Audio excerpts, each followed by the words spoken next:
We haven't hand counted. We think the crowd's about 55% Clemson, 45 Georgia. AT&T 5G Skycam there.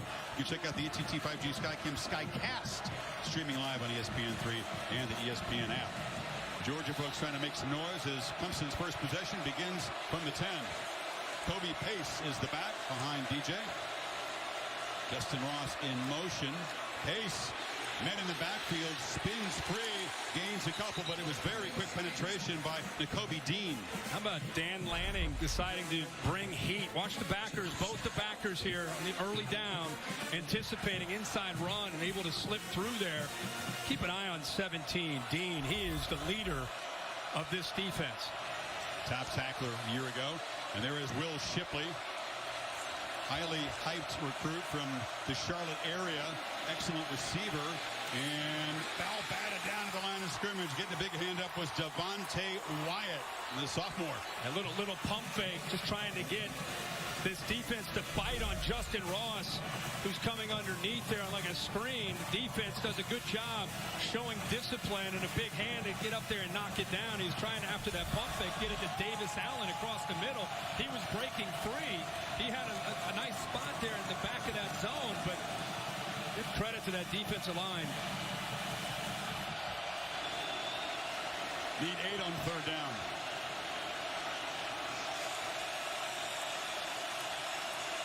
Dogs rush 3, drop 8, and they still get pressure and sack him at the 3-yard line. Nolan Smith knocking the big quarterback down. It's time for Nolan Smith to take his pass rushing ability and go to a different level. That was the hope, and that was the expectation. In the first third down of the season, he gives Georgia fans a taste of what's to come. One-on-one against Jordan McFadden. Good coverage, by the way, downfield that eventually allows Smith to get home and come up with a big sack. Coach, when you get a 3-man sack against an offensive line, that is an ominous sign. You're right. Will Spires, super senior in his 57th career game, gets off a booming punt. And Kyrus Jackson, not maybe fully explosive. He's still got that brace on the knee, but he's able to take the return in there before the tight end. Yeah. Davis Allen down. Cover and punt. Big stick up in the wood. Big Davis Allen. Wow. If you have a typical airline credit card, you're not getting double miles on every purchase. You're right. I only get extra miles on some types of purchases. May I? Please. With the Capital One Venture Card, you earn unlimited double miles everywhere. Yes. Everywhere is great, but where can we use them?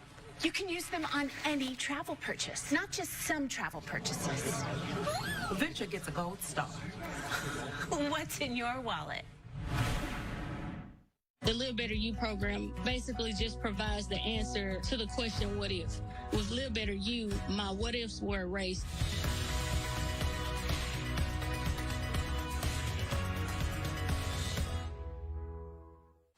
Welcome to Allstate, where we have all new lower auto rates.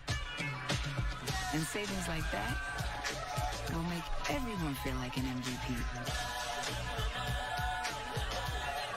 Now get new lower auto rates with Allstate. Because better protection costs a whole lot less. You're in good hands with Allstate. Click or call for a lower auto rate today. New customers get our best deals on all smartphones. That's right, but what if I'm already a customer? Oh, no problem. Hey, Cam. Same deal. Yeah, it's kind of our thing. Oh, it's a great deal. What if I'm new to AT&T? Cam, can... Oh, nice. Hey, but what about for existing customers? Same deal. Is he okay? It's not complicated. With AT&T, everyone can ace back to school with our best deals on every smartphone, like the Samsung Galaxy Z Fold 3 5G. I remember the extra ranch. Good. How'd everything else go? What else? Picking our child up? Cool. I will be right back. You know you want that sauced and tossed Wingstop, where flavor gets its wings. Does anyone on board know how to fly an airplane? I got this. I have have Sling TV, so I watch tons of shows and movies. You know that scene where the president has to fly the plane? I watch it a lot. Now, is the cockpit in the front or the back? Sling lets you build your perfect channel lineup, so you get the live TV you love for just $35 a month. I know we start with this one. Nope, not that one. With Sling, you're confident you get the best of live TV. Maybe too confident. Get your first month now for only $10. Sling. The Duke's Mayo Classic on ABC is presented by Capital One. What's in your wallet? And in part by Walmart. Save money. Live better. The two energized fan bases made the home of the Panthers feel like a college campus. Very, very festive scene here. Beautiful weather, and these folks have waited a long time, as you have. I want to say happy birthday, Kirk, to Coach Vince Dooley. He is 89 years old today. Guy who was 4 decades between coach and AD at Georgia, won that championship in 1980. Watching the game tonight in Athens. Happy birthday, Coach. What an incredible career. He's happy about this old school exchange of punts, Kirk. It's got Georgia set up in Clemson territory for their second possession. He faked it to White. Daniels' ball slipped out of his hands. I don't know if he was trying to pump fake it. Yeah, he's trying to get the ball again to Brock Bowers, the talented true freshman. And I don't know if the ball slipped or he just tried to pull it back. It looked like he was maybe trying to pull it back. Didn't maybe want to let it go. He starts to kind of decel a little bit, and the ball just continues out of his hand. Brent Simpson was in the space there, applying pressure. His first incompletion after a 4-for-4 start. Play action up. They fooled the defense, and they slip it back here to Ladd McConkey. And he's a freshman. They expect to play a role. It's a depleted Georgia receiving core, Kirk. They don't have George Pickens or Dominic Blaylock for a while. It was funny. I was talking to Kirby about that on the field before the game, and he said, keep an eye, I'm telling you, man, 84. He's a former walk-on. We're going to put him in a slot. Probably one of the fastest guys on our team, and he's got some wiggle. I just hope he's able to hold up, in the bright lights, and got a little taste there of what he can do. Another third down for Georgia here. Seen 2 true freshmen catch passes so far for the Dogs. Cook goes in motion. They swing it to him. A block on the edge, but not good enough. Fighting through that block was Simpson.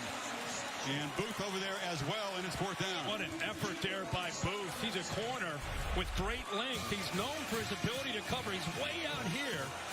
3rd down, right? Watch his eyes. Watch how quickly he's able to come up and gets off that block and makes the play. Kirby Smart feeling like a mini gamble here. He's got the offense on the field. They need 3 full yards. Got to get inside the 40.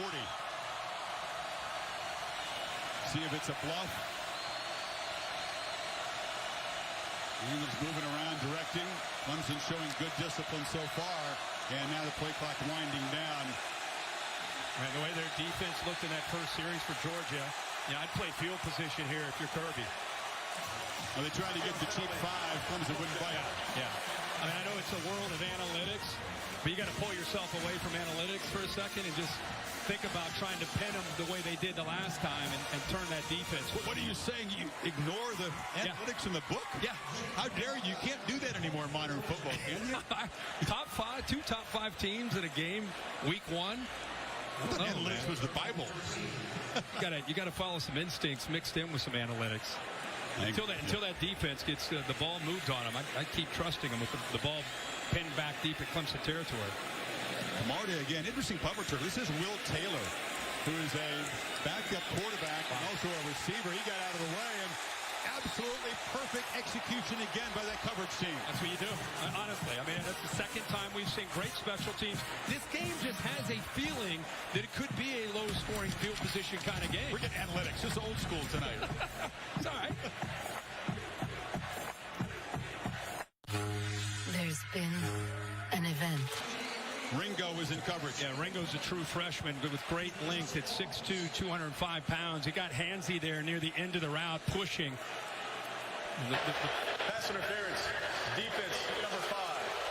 15-yard penalty. Previous spot. First down.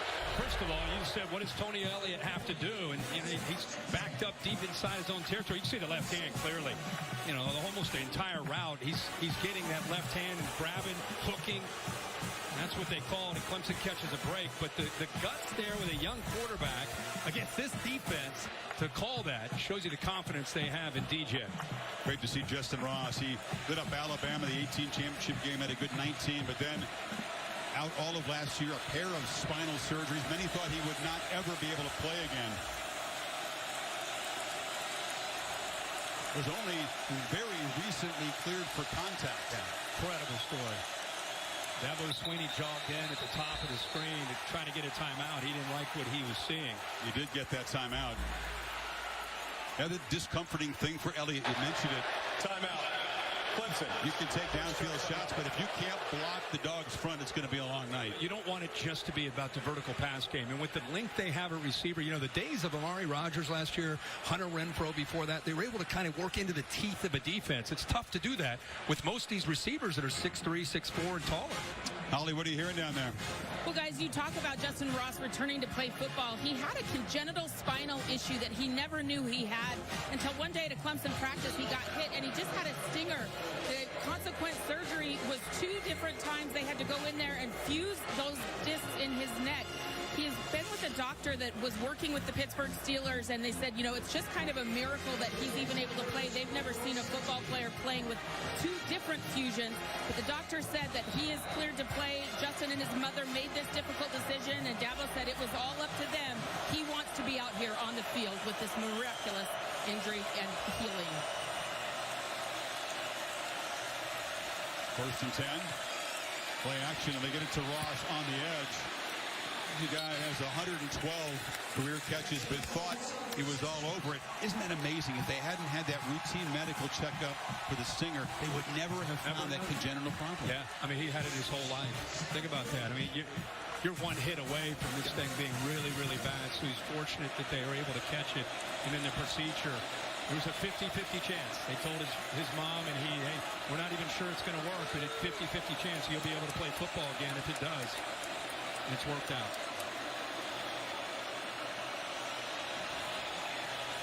Second and 4, play clock winding to 5 seconds. Dogs crowding the line now. That pre-snap chess match.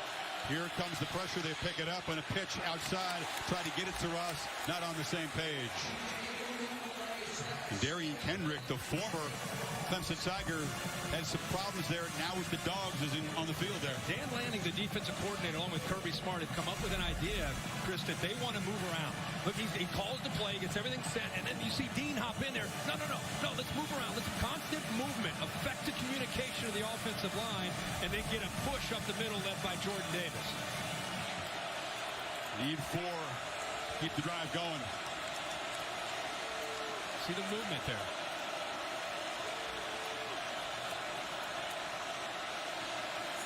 Here comes the pressure again. Uiagalelei sack for a second time. They heated things up, and look out for Nakobe Dean. He's going to have a monster season. 17's a problem. Yeah, 17 and 7. They're very active with these inside linebackers. You're going to get pressure here. You're going to get pressure here. And watch the offensive line step down, and they're just overwhelmed on that right side. There's just not enough bodies there. Dan Lanning is dialing up pressure and dominating the line of scrimmage with his talented front. So DJ's had a pass knocked down at the line and been sacked twice. First 2 possessions combined, negative 5 yards. Spires under some pressure, gets another good punt away. And Ferris Jackson retreats to make a fair catch at the 36-yard line. So they got a little bit of field position thanks to that pass interference call. Holly? Well, guys, JT Daniels, the Georgia quarterback, has had a very unusual trajectory. He was a high school star in Southern California, honored at the ESPN ESPY Awards, was a huge deal going into USC, but things just didn't go right. 5-7 in his freshman year. Then the very first game of his next year, he tore his ACL. Subsequently felt like he needed a new start, got beat out a little bit at that position, and here he is cross country at Georgia. Said, I've struggled a little bit with this adversity. I did well with success, but it's been tough. He sought out some help for his mental health, and guys, he is in a really good place right now. And bursting up the middle there is Kendall Milton, takes up 8. Incredible. we had some sound this morning with Kirby Smart on College Game Day, and we showed him talking about seeing a sports psychologist and what a big difference it made for him, because it's one thing to be a 5-star. It's another thing to deal with that adversity. Well, he got some adversity there. Coming off the edge quickly was Trenton Simpson, and Daniels had to just throw the ball into this brand new field turf here. Yeah, and one thing when you have a quarterback in college football today that's not real mobile, makes it obviously easy. It's a good job by Simpson staying home and anticipating that boot. But you're more of a distributor. You know, a lot of these college quarterbacks, they can create, they move around, they're a threat. The defensive coordinator has to worry about them creating. That's not the case with JT Daniels. So it allows Brent Venables to attack those running backs, take a few more risks, because they don't have to worry at all about 18 taking off and using those legs. They're going to have to hurry unless they spend a timeout here. It's 3rd and 2. Yeah, you don't want to hurry this play. And they took a long time. Daniels checking the sidelines. Georgia. You say timeout of the half. Pre-snap, he's elite, but is he a little bit too analytical with the ball in his hands when the bullets are flying? That's the question, Kirk. Can he process fast enough? Yeah, well, and people forget. You think you just saw Holly showing what he's been through in his timeline. He's still a young guy, relatively speaking, as far as reps in a game. I mean, he had a season at USC. He gets hurt early, ends up transferring. Last year, just 4 games. So I feel like we're in the middle of watching him develop. So we're learning as we watch. Yeah, the 4-game set, 3 of the weaker teams in the SEC at the end of the season. And then the best defense he played was the Cincinnati Bearcats in the bowl game when he played well. But it's hard to extrapolate that 4-game capsule into an entire season and think he's going to light it up. Many think he's the best quarterback in the SEC, though. Yeah, Bryce Young may have something to say about that. But again, because of his skill set and lack of foot speed, he's the epitome of he's going to be as good as the players around him because of that ability to distribute and make quick reads. White is the back. He's got it on 3rd and 2. He's slipped. Flag pre-snap. Yeah, Georgia had movement on the left side. It's actually a break. He wasn't going to make the first down. False start. Offense, number 83. 5-yard penalty.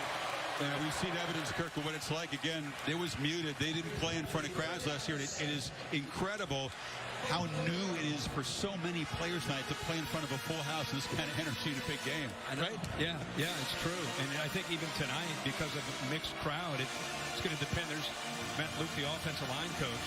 But it's going to depend really on which side of the field you're on.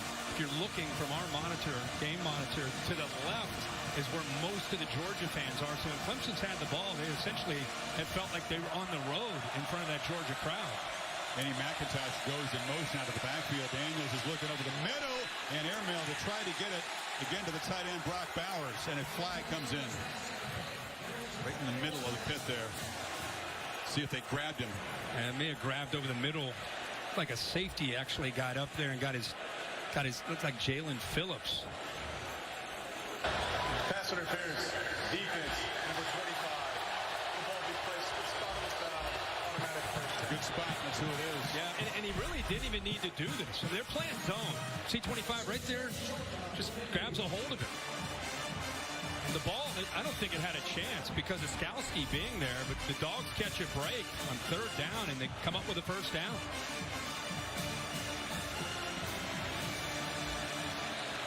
Oh, right at midfield.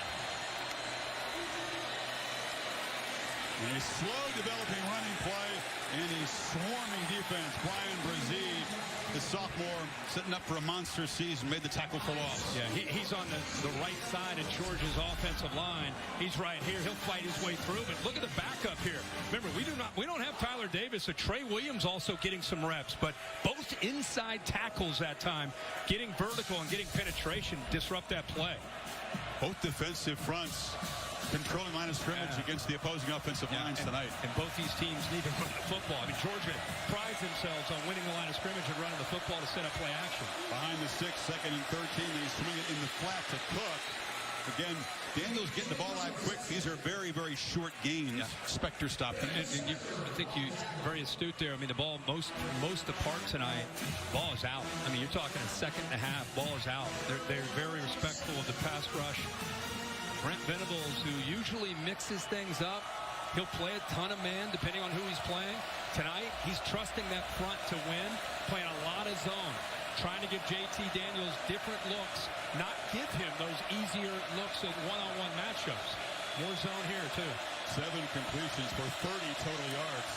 On 3rd and 7, Daniels has good protection. And once again, it's that tight end. Brock Bowers is open. He's got 3 catches. It's a first down at the 35. And nobody's across from him. Easy release this time for Bowers. And he's dropping a defensive end, but that's an easy pitch and catch.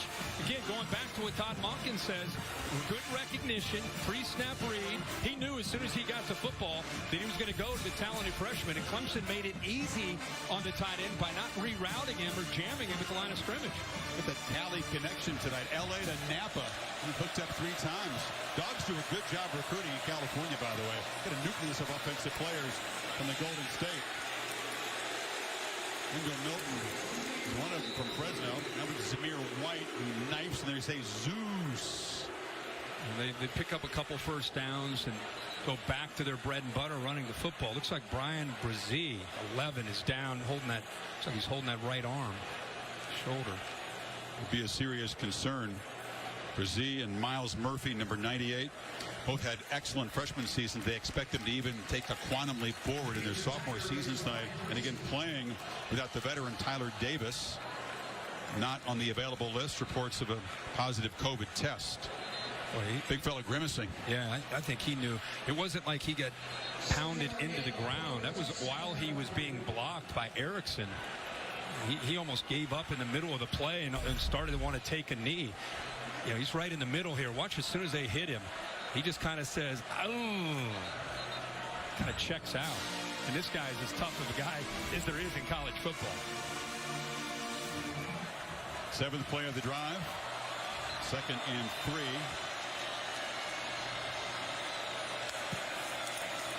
White. It's going to be tough. It's going to be a hard-earned yards with the running game tonight. He dives down short of the marker. They're really going to test the depth of the interior. Remember, Tyler Davis already out. We've seen Brzee check out. So now Trey Williams is in there. Darnell Jeffries is in there, 90. But they're really working with trying to prove that they've got enough depth to hold up in the interior against a very physical Georgia offensive line. Tyler Davis and Brzee, you could put them in top 5 maybe as inside defensive tackles. On 3rd down. Ball came out. White fell on his own fumble, and they do move the sticks. Lavonte Bentley made the hit. Bentley drilled him.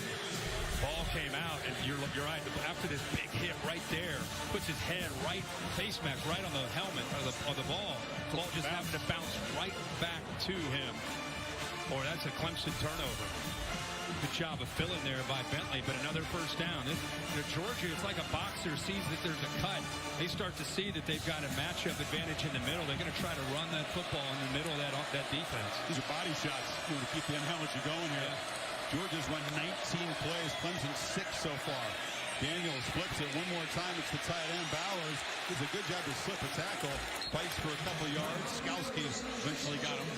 Fortunate today with Darnell Washington out of the lineup. And got a young freshman, Brock Bowers, who, as I said, was a big story in camp. You know, sometimes players emerge. Oh, boy, now we have James Skalski, the leader and veteran. He's got the right arm hanging down. Yeah. But anyway, Bowers emerged, and very fortunate for Georgia's offense to be able to have him. Washington, very tall, athletic tight end, is a real weapon. He was in the walking boot before the game. John Fitzpatrick, another veteran, he'd been hampered in camp. So number 19 had to step in, and he's showing why they were so excited about him in Athens. Skalski made the tackle. Thing about Skalski, I mean, we're talking to him on the Zoom about, when he gets into contact, he lowers his head. He's been thrown out of a number of games because of that, and I hope he's okay. Yeah, the last 2 CFP games he's played in, ejected for targeting. Milton is the back now. Jake Venables in the lineup down the middle there. Final minute of the first quarter. Daniels, downfield shot over the head of Ladd McConkey. Had him open. That's the first time they've actually tried to press the ball. Yeah, I mean, and again, they were able to get behind, right behind Goodrich, front of the safety, really a tight throw. Not a real tall receiver. Tries to go up and make a play on it. Pretty good throw, but again, you're trying to squeeze that in there between a corner to safety with a shorter receiver. That's a tough ask, and James Skalski gets back in the lineup. Yeah, a short slot receiver, not the ideal guy to throw to down there. So Skalski and leader in the middle. Tigers on 3rd and 8. Back off a bit. End zone throw. Battle on the edge. Flag comes out. Donnie Mitchell was defended by Mario Goodrich, and is going to be pass interference. He threw it right away, and Daniels timed to throw the football. We wondered if that would be the case, especially in obvious passing situations. I mean, he just closes off the route. Goodrich doesn't allow him to go downfield. 2 fouls on the play, one by each team. Holding, offense, number 54. Pass interference, defense. Those fouls offset. Replay, 3rd down. So Justin Schaefer penalized for the 2nd time today. It's a break for Clemson. Nullifies the pass interference. And it'll be 3rd and 8 again. Bill Lamagna, great to have him in the booth as our rules expert again this year. Great to be back with you guys. I actually, looking at that play, thought the receiver was more guilty of contact and a push-off than the defense. The offsetting fouls. And Daniels rolls, dumps it short of the 1st down. Catch made on the edge by Jermaine Burton, so it's 4th down. They'll need about 2. Real quick, Bill, I want to ask you, if the corner takes away the ability for the receiver to run the route, just kind of closes it off, and the receiver runs into him, is that on the receiver or on the defensive back? If he steps right in front of him and there's contact, it's nothing. But if he's there and the receiver continues to push off, then it's going to be on the receiver. That's what you thought maybe was there. Okay. Another flag to sort out on this play. Offense, number 59. 5-yard penalty from the previous spot. It's Broderick Jones, inexperienced right tackle. So once again, that Georgia offensive line guilty of the infraction. It's going to be Chris, I think they ended up calling it, poor guy. I think it was actually Saylor, the left tackle, who snuck downfield. They ended up calling it on 59. So I think some confusion on where to snap the ball. There is. See, they'll put it back to the 27-yard line. Should be 3rd and 13. It was 3rd and 8.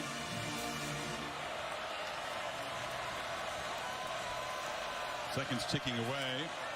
Doubtful Georgia will snap it before the end of the quarter. And they don't. So defense is in control. Georgia owning field position and an edge in total yards of 70 to -5 after 15 on the sidelines pregame. Now sitting in the stands, Jaguars and the Texans open their season. Dogs need 13. And keep the march going as we begin quarter 2.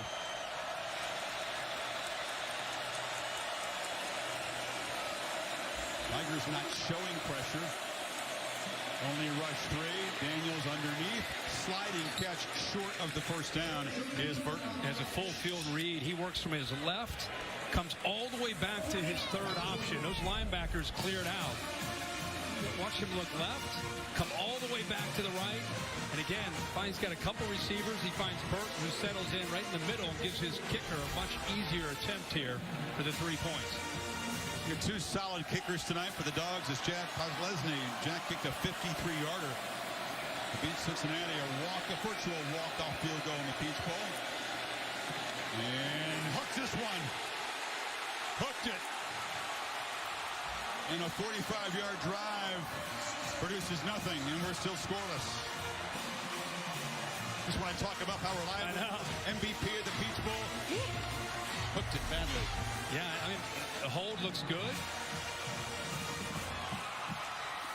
Yeah, he just hooked that. By the way, by missing that field goal, Clemson, who, by the way, in the first quarter ran 6 plays. They had 3 3-and-outs. They have 6 yards of passing so far, total yards -5, and they're going to start with their best field position of the night, starting at the 20-yard line.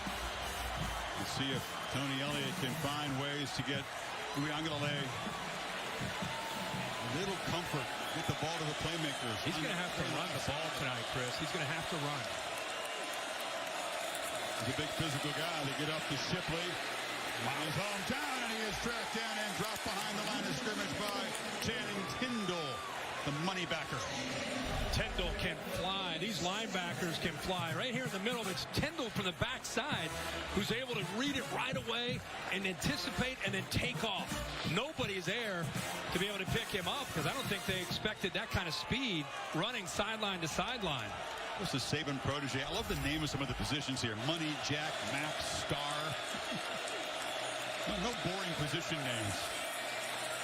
Uyunglele dumps it short. Ross is grabbed and fights free, but picks up a few, and that will be 3rd and long.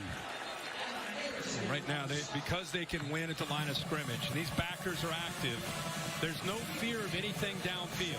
And it's allowing the safeties and the backers to let the ball be thrown in front of them on these quick, short passes, and then use their speed to chase the ball down. I don't think just watching this, you don't feel that these corners are overwhelmed or intimidated at this point in the game by these talented Clemson receivers. They have length, but I don't know if they have the speed to strike fear in this Georgia defense. Both Dogs' sacks have come on 3rd down. They don't bring heavy pressure this time. Shipley makes the catch, slips a tackle, and the freshman picks up a 1st down for the Tigers. They're first. He got out of the tackle of Dean that time. Yeah, you got to make a play like this. He's a running back he's a playmaker. He can do things like this in space, and he's got physicality to be able to break off of a tackle. An outstanding high school player right in this area. Went to Weddington High School, one of the top high schools in this state, and was an outstanding player, great lacrosse player. So, you know, he's fired up to have his first game in that uniform right here back home. 40 touchdowns last year in his senior year, 2,000 rushing yards. DJ's got it, rolling, and now just scampering out of bounds. He was chased there by Christopher Smith. You know, I keep going back to this because when Chad Morris first came here and they had Taj Boyd was a factor that defenses had to account for, whether it was scrambling or creating running plays within a zone read or quarterback keep. And then the baton was handed to Deshaun Watson. Same thing. He didn't run all the time, but he ran enough to make you have to respect it. Same with Trevor. And you would think with DJ, you're going to have to see more of that to make the defense realize he's willing to be a runner. Yeah, the bigger the game, the more the quarterback hands for Clemson, right? From the pocket, gets it out over the middle.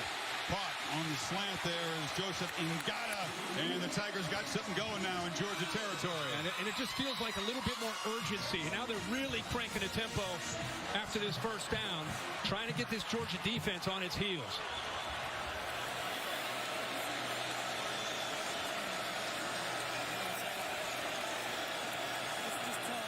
Ngata, another guy who was out injured last year, showed his talent as a young guy, expected to be a big part of this receiving corps this year.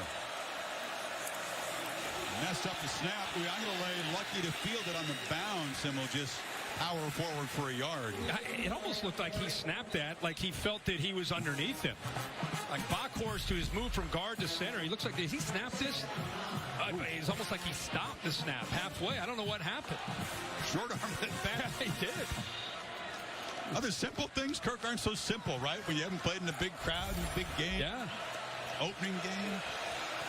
That was a strange snap there by the big man.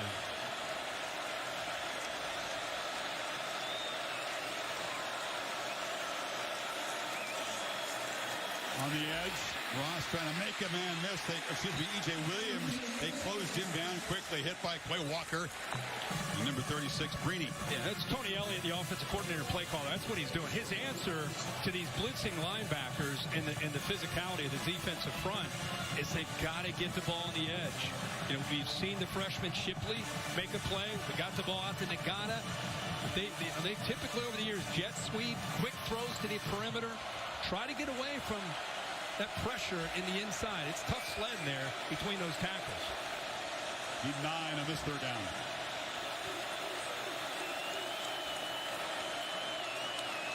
Again, the fumbled snap. DJ shows good poise. He's not going to escape. The timing was messed up, but again, the simple things, not so simple so far tonight for either side. No, and that time it was just DJ with his eyes downfield. You know, it's a big 3rd down. His snap's fine. Watch his head look up. See how he just starts to peek, didn't quite secure the ball. As you said, Chris, good poise to just pick up the ball, but see, he's still trying. He's scrambling to throw. He's not scrambling to run. See him peek up there? That's what I just don't think he actually had the ball before he was such in a hurry to read the coverage that he didn't quite have the football. 2 starts last year. They fell way behind at Boston College. Biggest rally in school history. The 400-yard game at Notre Dame, but situationally, little shaky on 3rd downs and in the red zone. And again, it's a good defense in a hostile environment. Timeout. Clemson. This is their second. They're trying to get tricky there with the punt snake. If I'm Brandon Streeter, the quarterback coach, or I'm Tony Elliott, or I'm Dabo, I pull him aside. He's got a brilliant career ahead of him. Hey, tonight, when you get out of there, go, run, urgency. We got to get 6 yards, get 8 yards, run the football.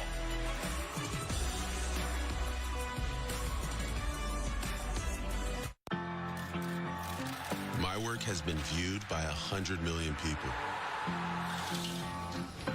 My work helps save lives. My work has gone platinum. My work gives people hope. I work at FedEx. Take your career to the next level with one of our many open positions. Well, it's still anyone's debate as Clemson and Georgia keep firing off their Taco Bell arguments. Any reasonable person knows that it's not the shell that makes a taco. It's the fold that makes the taco. All right, let's hear the rebuttal. This is a sandwich that is in the shape of a taco. It is taco inspired, but it is still a sandwich. While all tortillas are bread, not all bread is a tortilla. Don't go anywhere. We'll be back later in the game. Which side are you on? You know how some carriers give you so little for your older busted phone you just end up living with it? I don't think so. Verizon lets you trade in your broken phone for a shiny new one. You break it, we upgrade it. You dunk it, crash it, yucks, doggy bone it, slam it, wham it, strawberry jam it. We upgrade it. Every customer, current, new, or business. Up to $800 for the 5G phone you want. Because everyone deserves better. Put my phone in the washer and the dryer. The Snapshot app from Progressive rewards you for driving safe and driving less. Okay, what message did you hear this time? Safe drivers can save using Snapshot. What's Snapshot? What the commercial was about. I tune commercials out. Yeah, me too. They're always like, blah, blah, blah. Tell me about it. I'm going to a silent retreat next weekend. My niece got kicked out of one of those. For talking? Grand larceny. How about we get back to the savings? Yes, I would like to talk about that. Okay. With DirecTV Stream, I can get live TV and on demand together. Watch Serena Williams, Wonder Woman. Serena, Wonder Woman. Serena, Wonder Woman.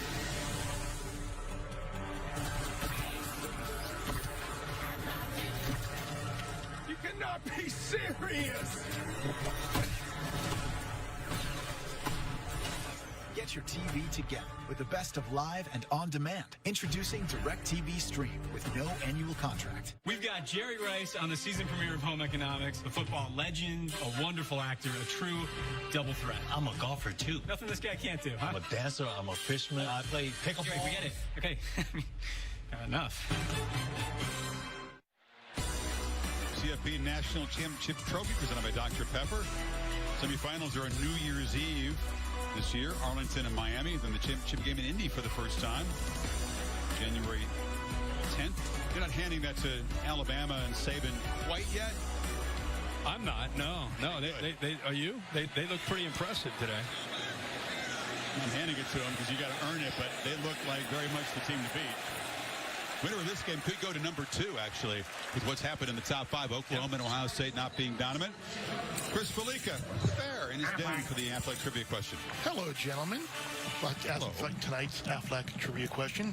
As you know, it's been a while since the national champion lost their season opener. All 28 teams in the college football playoff won their season opener. So who was the last national champion to lose their season opener? Was it Colorado? Colorado had a tie, so they close. No, they tied Tennessee early in the fifth down game, right? Yeah. Well, it's obviously, as you said, not the playoff era. Ohio State won the title. They lost their second game of the year, right? Yeah. Milton barrels forward, takes the hit, gains 8. By picking up a few first downs, Clemson's, again, been usually close to their own goal line most of this first half. At least that time they pick up a few first downs. Good punt, good special teams. Now they get Georgia pinned back. Let's see if their defense can take advantage of that. But a good first down play by Georgia to get this drive started.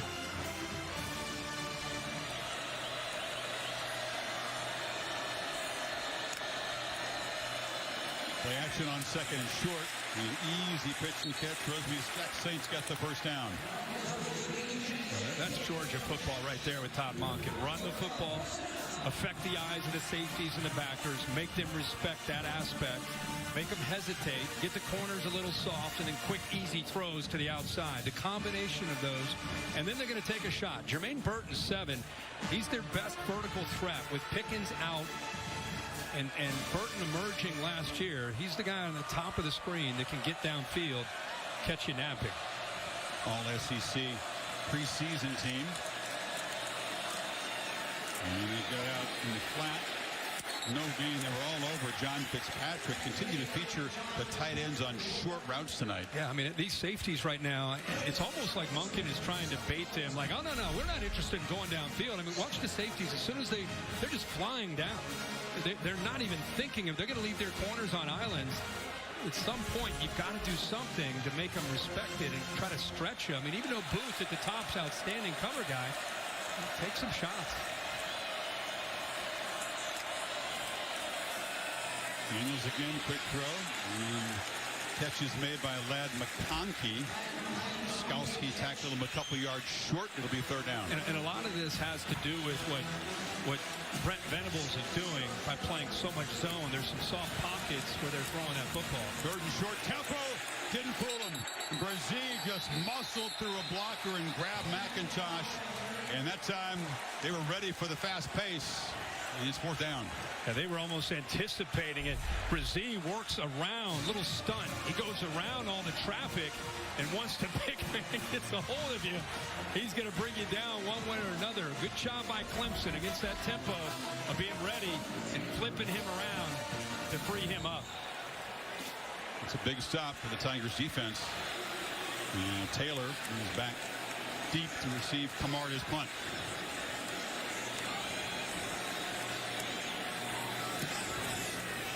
Very high. Taylor has to retreat and make a fair catch. We've seen some excellent punting tonight. We got that going for us. Hang time over almost 6 seconds.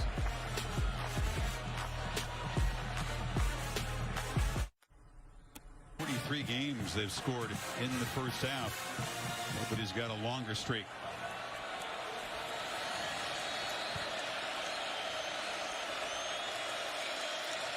Second down, misdirection handoff back inside and going absolutely nowhere. Dixon Carter on the stop. You know, this Clemson offense, you know, people would say without Trevor Lawrence, I would say without not just Lawrence, but Travis Etienne. You know, Clemson could not run the football last year. And they'll tell you, well, people crowded the line because of Etienne, so they had to throw the ball to him a lot. I would tell you, I don't think Clemson's offensive line was as good as they've been in years past. And now you take Etienne's playmaking ability away from this offense with an offensive line that's still trying to build continuity. Makes it tough. It takes away the running game and puts it all on DJ in the passing game. Last third down, they didn't bring the heat. Now they bring pressure. DJ gets it out. Again, miscommunication with Ross. They tried to target him a lot, Kirk. Again, hasn't played since 2019 and not on the same page with DJ so far. No, he's trying, and again, he's getting pressure. And, you know, it's different between scrimmaging in August versus going up against a defense on national TV in a full house. He's getting his internal clock saying, I got to get the ball out. Ball's behind and early, and you see the frustration there with Ross kind of putting his arms up, wanting that football a little bit more out in front of him. Clemson had to run a man on late. They only had 10 on the punt team. Here's Jackson back deep with the Dogs. Spires can do it all. Kind of rolls out, kicks it Aussie style, but it's not very good. And it hit a couple of guys over there. Clemson believes they have recovered. Did it touch a Georgia man? Two guys were tangled up at midfield, but it took a bounce. Yeah, I think it hit, definitely hit a Georgia player on the foot. And that is the signal. Clemson football at midfield. First really major mistake so far. Let's take a closer look. Yeah, I think it was Milton, too. Watch his foot right there. He kicks the ball up in the air. Just got the laces of the shoe on the laces of the football. Just barely grazed it if he did. Yeah, it changed direction after it hit his foot. And once it hit, I mean, they're just nothing but Clemson jerseys. Again, week one in a game like this, two great defenses. It's going to come down to which team makes a critical mistake is going to be the team that ends up losing this game. See if Clemson can take advantage of it. That's some really good punts tonight. That was the ugliest punt of the night, but it created some chaos down there. They'll review the play. We'll take a break. But the call on the field stands, so they did not confirm it. No, but I think it was a correct call. Okay. Tigers at midfield. The kind of mistake that could spark the offense here. The Georgia defense, which led the country in rushing yards allowed by about 25 yards a year ago, they're in no mood. Let the Tigers run up the center tonight. No, it's tough to get not just a push against that front because they're so big and physical. But Chris, those linebackers, the line can't get up to the linebackers because the defensive line, they're eating all those double teams. You're just freeing up Walker and Dean to make plays just flying downhill. 2nd and 8. In the play action, DJ rolls, wanted to throw back to his left, and now fires for a first down. Ross goes down low at the 36. He's looking back to Shipley, who was on that wheel route. And again, if he takes off and runs, he's probably going to pick up a first down as well. But he is scrambling to throw, and that time he's able to find the rhythm there and timing to get the ball to Ross, who's able to separate from the DB.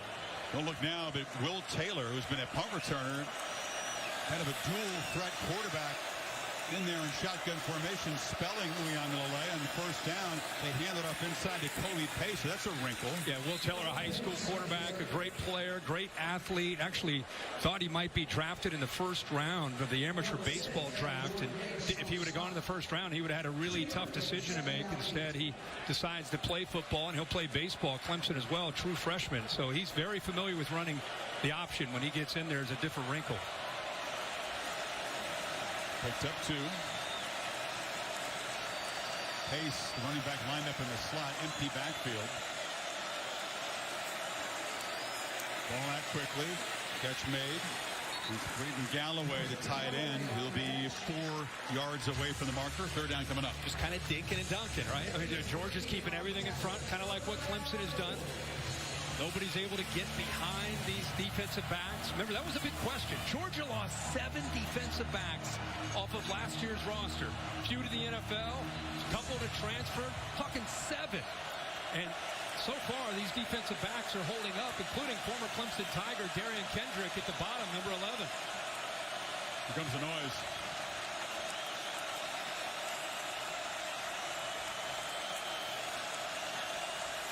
Play clock at 2. From the pocket. Intercepted! Jumping the road is Christopher Smith. A foot race. Can the quarterback catch him? He cannot. Pick 6, Georgia.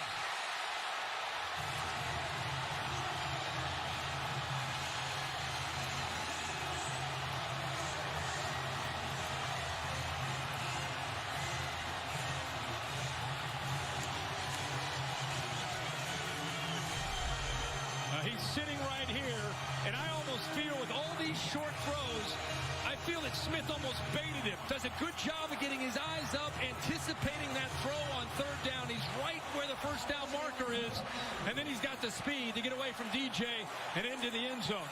Great job of anticipating on 3rd down by a safety in Smith, showing the instincts that makes him a really, really talented player. 74 yards on the return with a junior from Atlanta.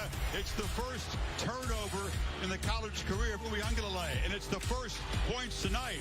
The Dogs' defense gets Georgia on the board. Thanks for having me, Scott. Of course, Tony. I am such a fan. Tony! No, 5G. You have a handshake. What's going on? Tony drafted me on his mission to help save school sports. You drafted him ahead of me. Well, I wouldn't put it like that. I might. I thought I was your top draft choice for Mission Tiger. Definitely. Top 2 in the room. Top 2. Okay. Yeah. There's a lot of people in this world. Yeah. Congrats. Top 2 in the room. There's nobody else in the room. Buy a box. Support the mission.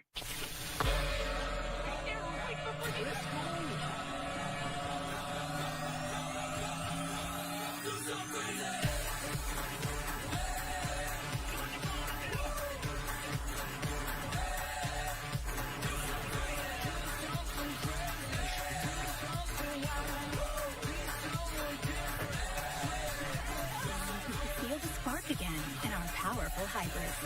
Toyota, let's go places. Why is it the best wireless deals require a trade-in? Right now at T-Mobile, we're getting rid of the trade-in headache. Switch and get the epic iPhone 12 with 5G on us. Get it on Magenta Max with unlimited premium data. No trade-in required. No worrying about having a phone that qualifies. You can keep it or pass it down. It's that easy. Unlimited premium data, iPhone 12 on us, and no trade-in required. You won't get that from anyone else. T-Mobile, the leader in 5G.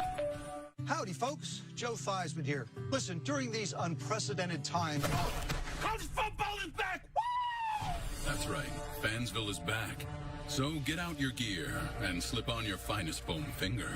Put the Dr. Peppers on ice. And get ready for Fansville's return to glory. Because this year, the fans are back. Dr. Fans deserve. Jeremiah energy is everything. I was like, somebody needs to see this awesomeness I get every time I go to Chick-fil-A. She said, "Can I record you?" I was like, "Of course." You have an awesome day up ahead. All right, thank you. Chick-fil-A. The next thing you know, it was like, boom. People that never even been to Wilmington that wanted to come to Chick-fil-A to meet Jeremiah. I always have my mindset like I'm on a mission. I'm here to make today the best day ever. You definitely have to experience him serving you with a purpose. Are your HR processes weighing down your employees? Oh, let's do quarterly projections. Expense report. If you're using multiple systems, re-entering data over and over, timesheet, using email and spreadsheets to manage information and approvals, then your HR systems are a drag on productive time. With Paycom, employees enter and manage their own HR data in a single, easy-to-use software. Visit Paycom.com and schedule your demo today. Do they know this door is locked?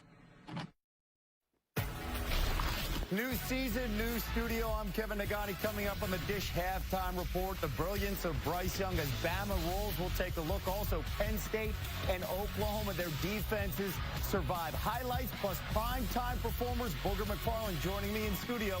We'll see you in a matter of minutes. Chris, Herbie, back to you. You got a fancy house there. It's a good look. Yeah, it is. A lot of highlights to go over, too. Georgia emphasizing more takeaways. It was not a strength of this defense a year ago. Only had 9 picks last year. Smith's pick 6, the first points of the game. Shipley will let it bounce over his head. What a tough night, just tuning in for DJ Uiagalelei. First start of 2021, 7 of 12, just indecisive. Now let's give Georgia a lot of credit here. This is a great defense. Can't run the ball. Offensive line is getting beaten up, but it's just been, the game feels like it's moving fast. And here on a third down, telegraphing, facing the blitz, and Smith steps in front of it for a touchdown. And after this, DJ tried to make the tackle. You can see James Skalski, starting middle linebacker on the other side, one of the first ones down there, say, hey, man, let's go. Shake out of this. That's what leaders do, and it's good to see Skalski doing that. But Dabo Swinney told Holly Rowe, we want to see how he responds, not just to the good plays, the bad plays. Well, here we go.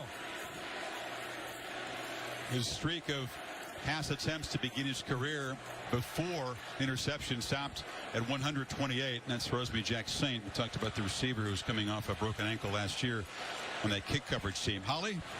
Well, guys, Christopher Smith, who had that nice interception return for a touchdown.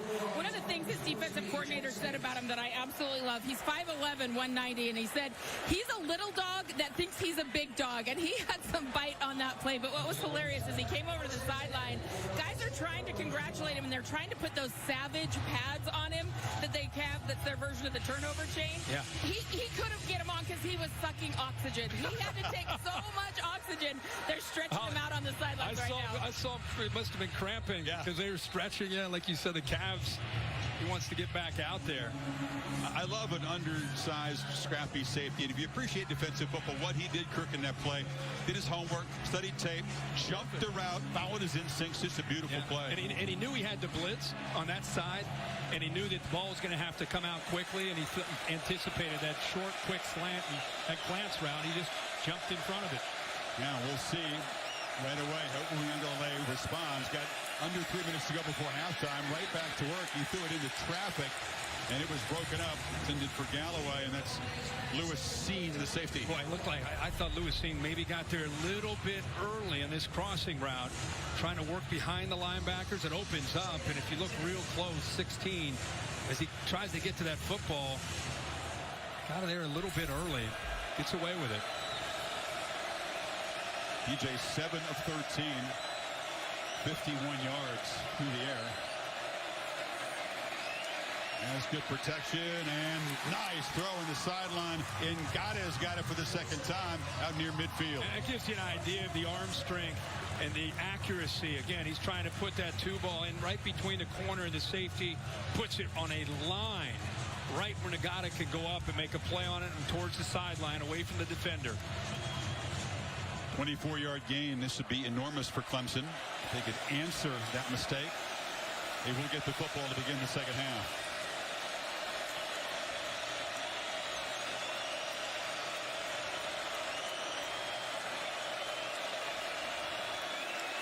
In traffic, play never really had a chance. They didn't get to it, but they affected the throw. Yeah, one of the things that Nick Saban has always believed in, and you see it with Kirby Smart, we're seeing it tonight with Dan Lanning, is sitting back with two safeties to take away the vertical shots. You see, sometimes it's not about the sack. It's just about affecting him and slowing and affecting the rhythm. But you sit back with two safeties, and they still can't run the football, that's a good night. That is a good night because it makes it hard to throw the ball. And if you're winning with that defensive line and those linebackers in the run game, you're winning as a defense.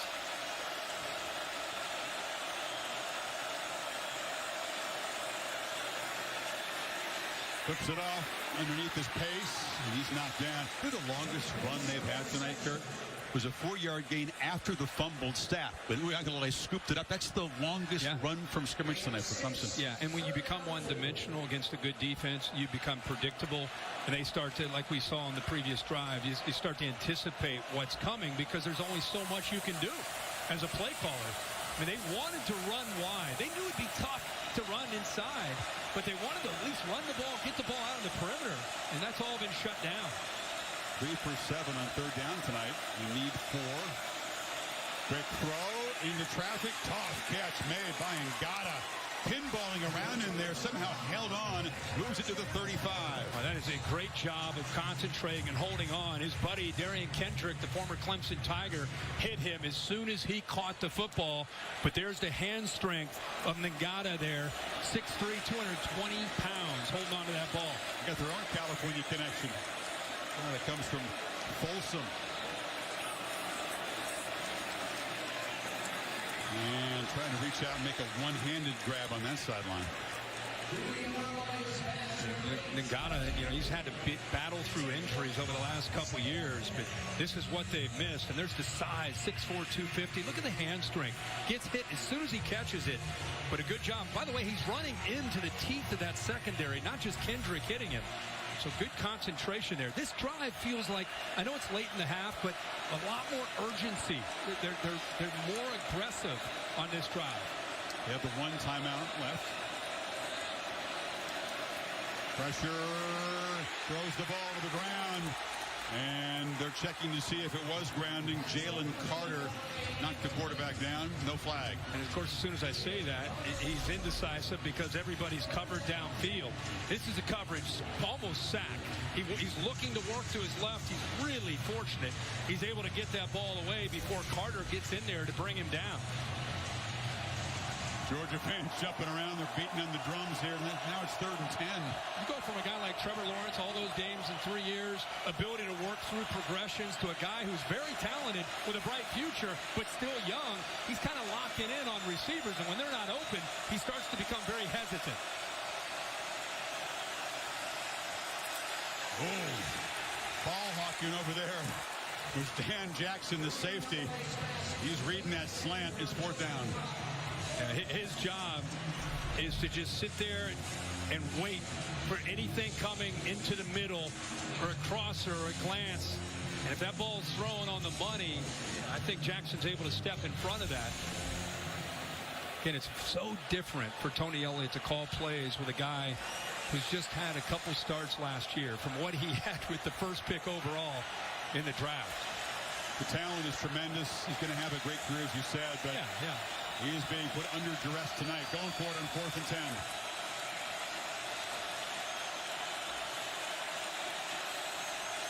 And he was stomping his feet like crazy, trying to get the dogs to jump, and they wouldn't play a game. Offense. 5-yard penalty. So now they'll bring the punt team out. Does it surprise you they didn't run a play? No, it's 7-0, and Georgia has 7 on a pick 6. I mean, it's still, or it's first half. Yeah. I mean, you want to put Georgia back there, let them maybe work the clock and get off the field down 7-0. You go for that there, and you don't get it. You give JT Daniels the ball at the plus 40. At the very least, they're trying to get a field goal. So I think it's a no-brainer. You got to punt this ball away. Well, it would have been their own 42, I guess. But. Yeah, but still, I mean, you're a couple completions. I get it. Got a first it's a night for old school decisions here. Yeah. Spires boots it up. Jackson gets out of the way, and everybody in Georgia just runs away. No one was in with 30 yards of the football that time, and it's a touchback. They couldn't grab it. They were not going to make that same mistake again. That's right. Go back to the Bear for the Aflac answer. I got nothing for you here. What do you got? Well, we asked tonight's Aflac Trivia question, who is the last national champion to lose its season opener, inferring eventual national champion? Got it back to 1983, the Miami Hurricanes. Florida? Blown out by Florida in the season opener, then ripped off 11-0, of course, capped off by that incredible Orange Bowl win over Nebraska. Bear, be honest. He wants to feel better about the Miami loss. Bear is a Miami alum. I mean, you thought it'd be competitive for a half today, right? You thought, Bama's breaking in some new people. You thought it'd be competitive, right? Yeah, you thought it could be maybe like that West Virginia opener a couple of years ago. Alabama maybe starts a little slow, then pours it on. But yeah, that was that Alabama defense. Turns out Bryce Young, that Alabama defense is pretty good. Why would anybody agree to play Alabama in one of those season opening games? I know it's nice for TV. I'm sorry. I know why you guys say that, man.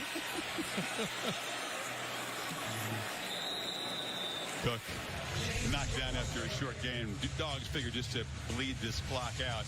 There's a aggressive pylon cam. Just nose over the plane there. Yeah, E.J. Williams with a good effort, almost able to pin that. But yeah, Georgia's very content.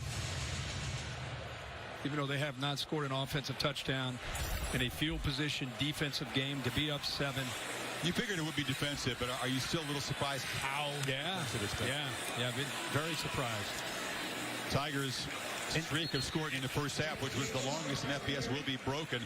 90 yards offense for Clemson. And between the two teams, you feel like Georgia and Todd Monken have a little bit more traction. I feel like Tony Elliott and the Clemson offensive staff, boy, they got to go back to the drawing board to try to figure out what they can do to try to move the ball against this defense.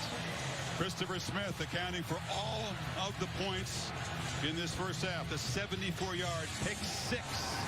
And the Dogs on top. Let's go down to Holly Rowe with Kirby Smart. Coach, your defense has allowed just 1 yard rushing to Clemson in this first half. How do you describe the penetration and the pressure they're getting? Well, we got some good guys up front. They're doing a good job. They're doing some misdirection things. They're not really committing to the run either, so both ways. You guys had an offensive lineman go out early in this, and you've had to really switch people around. How can you get some running game going of your own? Well, we hit some decent runs. That all along. I think DJ has got to run the football. They've got to implement. They can't win the line of scrimmage. You got to run DJ, and then at some point, you got to try to see if he could take himself, try to get some rhythm and some tempo, because when they got aggressive, it seemed to take away some of the aggressiveness of the Georgia defense. They were setting the tone a little bit more. So I think more tempo, and you got to get some QB run going. The best plays have been targets to Joseph Ngata. He's made some tough catches in traffic. He has. Just weird to see in the post-ETN era, 0-0 running game. No. Tigers. No, and that offensive line kind of picking up where they left off against Ohio State. They've been whipped up front. Take a look at the Modelo fighting spirit moment. This is after Clemson got the ball at midfield. Play of the half.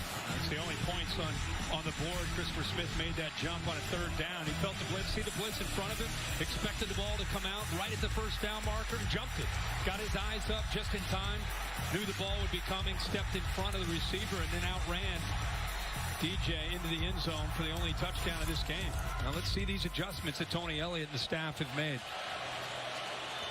First turnover in the career of Uiagalelei. 2 games as a starter and other games mop-up last year for Trevor Lawrence. Pace is the back.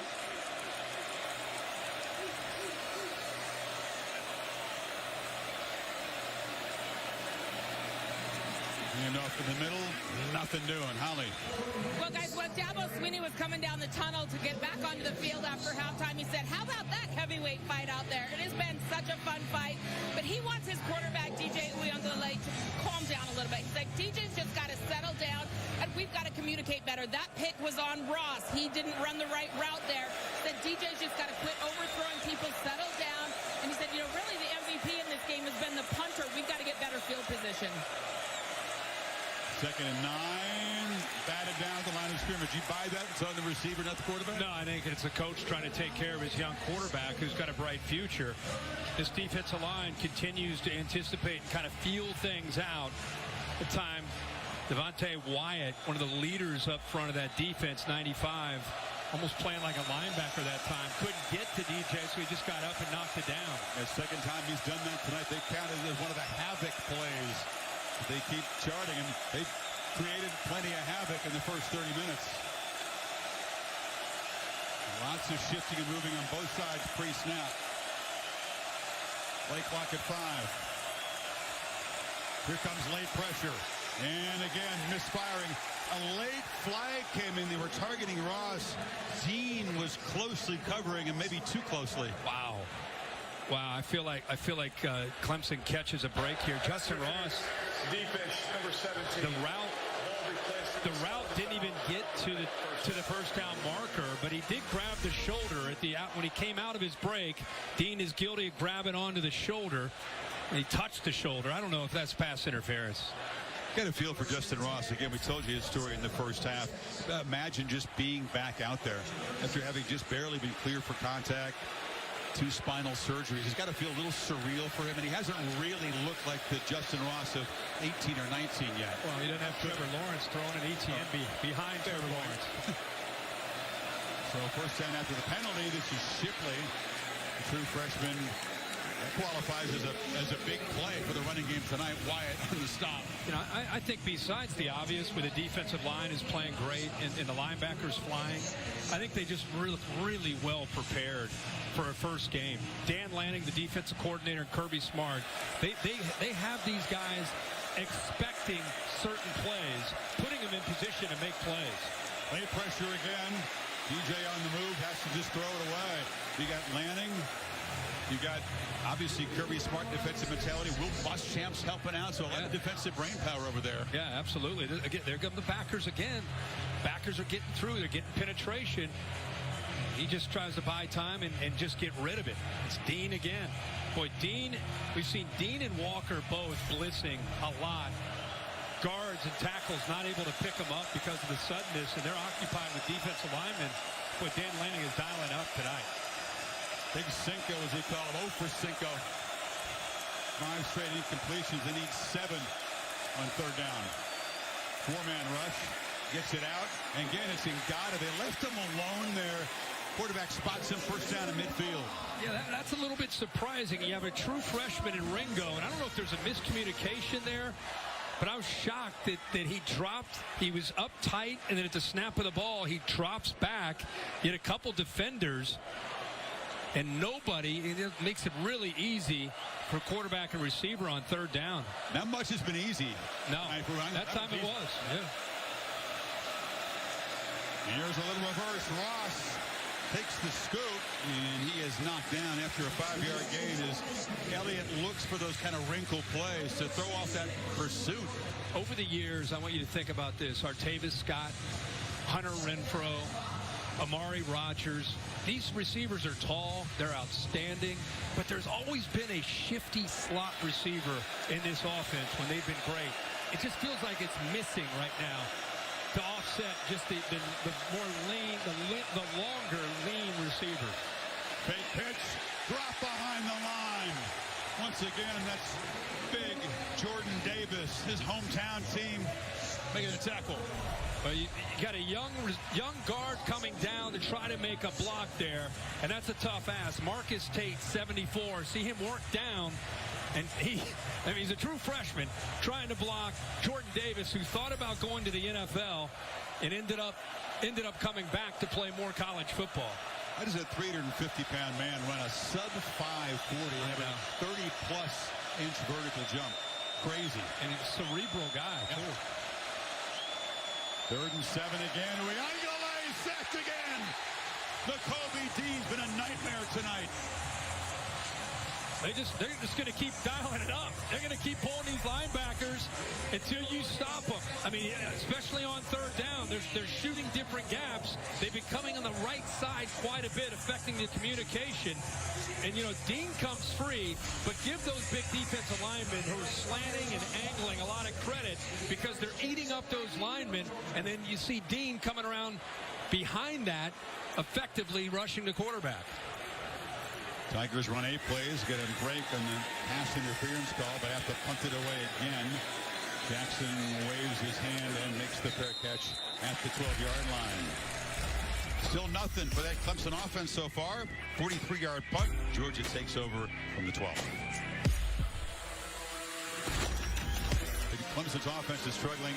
Defense would love to spark it with a takeaway if you're Daniels. Just where 1 or 2 mistakes are going to decide this thing tonight. Absolutely. This is going to be a game of these quarterbacks trying to avoid that disastrous play. We've already seen Uiagalelei make one of them. White patiently picks his way. That's a nice run. Followed some blocks. Moves the sticks to the 25. And he follows Fitzpatrick. Does a nice job. Really good job on an outside stretch play. They've got the speed to get wide. Tough to get wide and get outside of Clemson. And that Georgia tempo. They flip it off to the freshman tight end. Bowers bounces off a man. Spector knocked him down, short gain. Nice debut for this tight end. How about Bowers? I mean, he's been playing high school football, and tonight, because of the injury to Washington, he gets a lot of opportunities. He had a great camp, one of the great stories that they said of all the freshmen. And I don't know if he anticipated getting this many opportunities tonight, even though he had that great camp. There's some running back in high school as well as tight end. And Napa, that's not one of the areas of California that's known for being a powerhouse producing.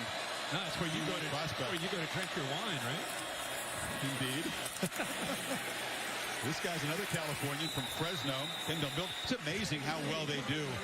It's a national brand, Georgia. They go to California for a lot of key guys. Holly? Well, that's right. Brock Bowers out of Napa is really talented, guys. He's really smart. That's what's helped him get on the field. 4.33 GPA in high school. But how about this? He was a triple option quarterback his freshman year. He played outside linebacker, defensive end, return kicks, and punts. Last year played wide receiver and running back. He's literally played everywhere on the field, so I think that's why he was able to pick up this offense. Holly, there's a message there for parents. The versatility, playing all those positions, has allowed him now to be a tight end where he's a better athlete. 3rd and 8, Tigers bring some pressure. It's picked up, and it's intercepted. Spector stepped in front of the receiver. And it's Clemson's defense turn to make a play. You had a feeling a mistake might be coming. Yeah, and I think JT Daniels got fooled because he thought Spector might stay to the inside on the tight end. He's right here. Tight end works here. He kind of sinks, and then he works to the outside. I think JT Daniels is thinking he's going to stay with this tight end, which should open things up out here. Instead, watch what Spector does. Works out to the outside, fools JT Daniels, and comes up with a big turnover that the Tigers need. So Clemson will take over at the 33. Trying to finally find the end zone and tie this football game. All right, This is what you wanted. Uiagalelei, this is their opportunity. It's been a tough night for this offense, but Spector gives them great field position. You got to come away with points.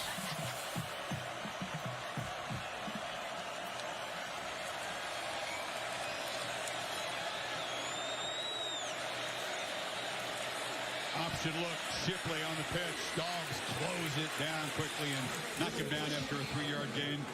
Nolan Smith on the stop. Well, if he's going to run that speed option, he's got to attack the defensive end, Nolan Smith. You're pitching off of Nolan Smith. You can't pitch off of him and then allow Nolan Smith to go out and make the play. The option is about taking that defensive end. Nolan Smith commits to you, then you pitch. DJ didn't run too much option in St. John Bosco. No. But again, in this offense, they got to throw that wrinkle in. Pressure is picked up, trying to buy time, and now he can't escape. There was good coverage. Eventually, the rush got to him at Jalen Carter. 4th sack tonight for the Dogs. This play kind of sums up what's happened tonight with some of the inexperience. You've got a couple guys running the exact same route in the same exact area. That's not good. And it affected the rhythm and the confidence that he had. He's really struggling to come off primary. Look at these guys. There's no one open. You got 2 guys standing next to each other, nowhere to go with the football, and he's having a hard time working from his 1st to 2nd to 3rd option. He's locking up primary. If it's not there, he's in trouble. 3rd and 16. They're going to squander this great field position. Sacked again. Relentless pass rush. They swarm him. Adam Anderson. His turn to eat. They get pressure this time without blitzing. You know, if you're a Georgia fan, you're enjoying seeing the linebacker play tonight. Anderson is over here. Smith is over here.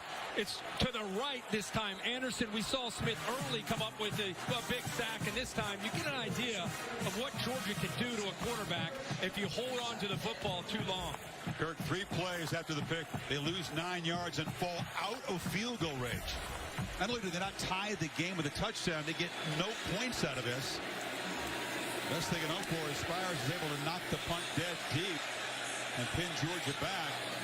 Not a real good job. Jackson up to make the fair catch at the 14. That Dogs pass rush, the story here tonight. And I want to go back to this last play. Let's roll real quick, and I want you to see what happens. It's the 3rd down. They're playing man under. Look how it opens up. Clemson quarterbacks have got to see that and take off. Now, he's a young guy. I understand that. But that threat is so big in this offense, and Georgia doesn't fear it. And I don't even think right now at this stage of his career it's even on the mind of DJ. And Georgia knows it. See what JT can do. Defense bailed him out. Picked it and cost him any points. Milton bounces it. Lowers his shoulder. Excuse me, that's White making the run. And tackle eventually by Charleston. Watch the push here by the left side of this offensive line. They do a good job creating. He's just kind of looking, following that double team, find that seam, a little jump cut. Outstanding block by Fitzpatrick. And that's what springs him. But it was the vision and the patience that time by White that allowed him, freed him up to get those big yards. By far, Georgia's best running play tonight. Nice. James Cook takes his turn at tailback. They fake it to him. Daniels over the middle. Catch made.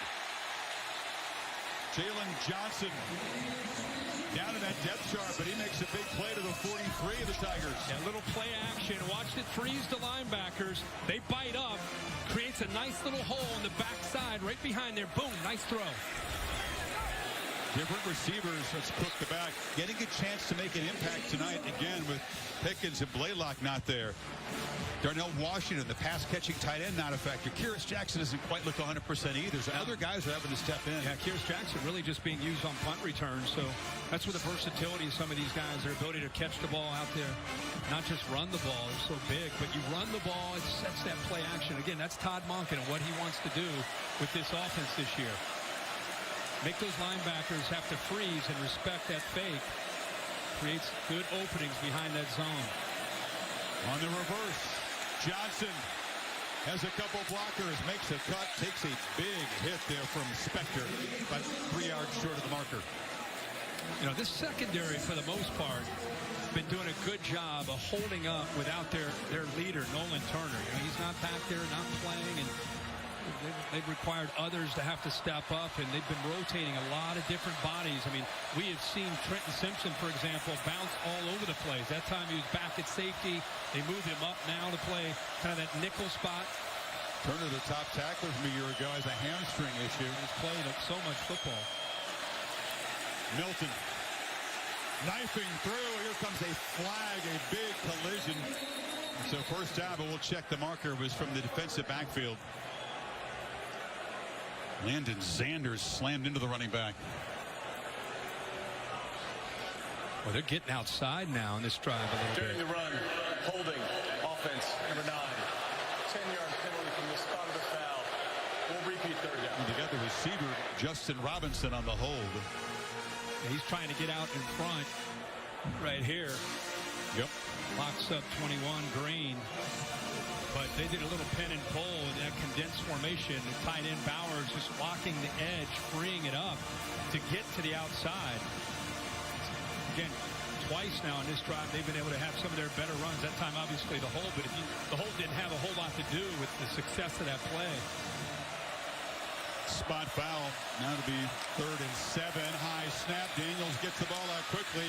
McIntosh fighting. And it's a first down. That was some tough running from the running back. You just said this, Chris. Kyrus Jackson and some of these injuries, they're not out there. So you're asking receivers to go out here and be slot receivers, running backs to be slot receivers. And that's where you can see, again, that the versatility of a guy that can go out there and do that. And you've had all camp to try to work it. But Georgia very fortunate to be healthy enough at running back to move some of these guys that are 3rd and 4th string out and play that slot receiver. That's a great point. Georgia nowhere near the full arsenal weapons. When these guys get healthy later in the year, look out. But right now they're trying to make do and asking guys to play different roles. This is McIntosh, the familiar running back position. They're starting to get downhill now. And you knew after a couple times we've seen this that they're going to go back to this. They're using that, again, that condensed formation. They're bringing everybody in, using different bodies. That time they tried to use Burton to kind of seal it and then get Bowers out to the outside with McClendon, the right tackle. And have we seen them all night have running lanes? No, we haven't until this drive. This is the first real true drive tonight by either team. They've moved it 63 yards. Again, play action off of that now sets it up. Safeties and linebackers start getting caught up worrying about run. Take it to White. Lob it to the edge, and no chance. Here comes the flag. Mitchell was being grabbed by Sheridan Jones. Pretty much a no-brainer on the call this time. Mitchell, a freshman. Jones just completely locked him up and grabbed onto him there. For both passing games, pass interference calls have been among their most effective plays tonight. That's right. I mean, but it moves the ball inside the 10. 1st and goal, Georgia. Trying to make this a 2-score game. The way this game has felt, we talk about a red zone, the importance of red zone for a defense to try to bow up. Touchdown here with the way their offense is played could be devastating for Clemson. Play action, Daniels flips it, and was it tipped at the line? It was. Xavier Thomas, 3, climbed the ladder. You know, he had such a troubled season in 2020 with COVID and just really was not able to contribute the way he had hoped and went up to 290 pounds, dropped back down, got over COVID, 265 pounds, has had a great offseason, a great camp, is locked in, and that time not necessarily getting to Daniels, but that time, if he doesn't get a hand on that, that's some yardage there for Georgia. 3 receivers to the left on 2nd down. They get it back into the boundary there, and Burton into traffic, gets down inside the 5. Goodrich on the tackle. 3rd and goal. That's a simple play that you're going to get the ball to a guy that can be dangerous with the ball in his hands, and you got a couple tight ends in front of him that are picking up some good blocks. And Clemson able to get off of those blocks and keep him out of the end zone. Remember, we just said pivotal point in the game for the Clemson defense. That's a huge 4-point play potentially. White's the back.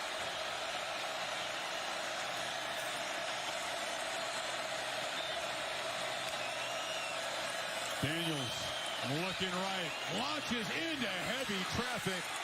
Broken up there, a dangerous throw. Brock Bowers was being bracketed at that time. It's 4th down.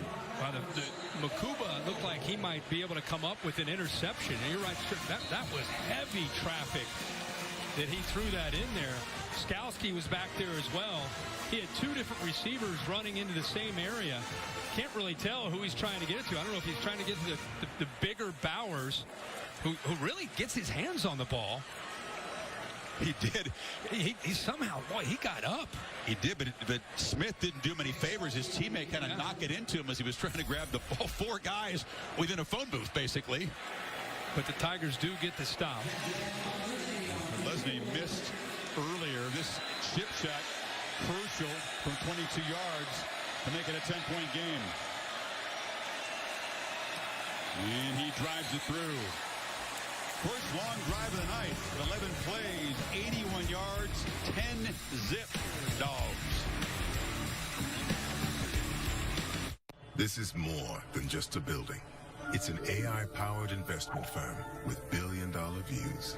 A cutting-edge data security enterprise. Yes, with a slide. A perfect location for the world's first 1-hour delivery. An inspiration for the next workout cult.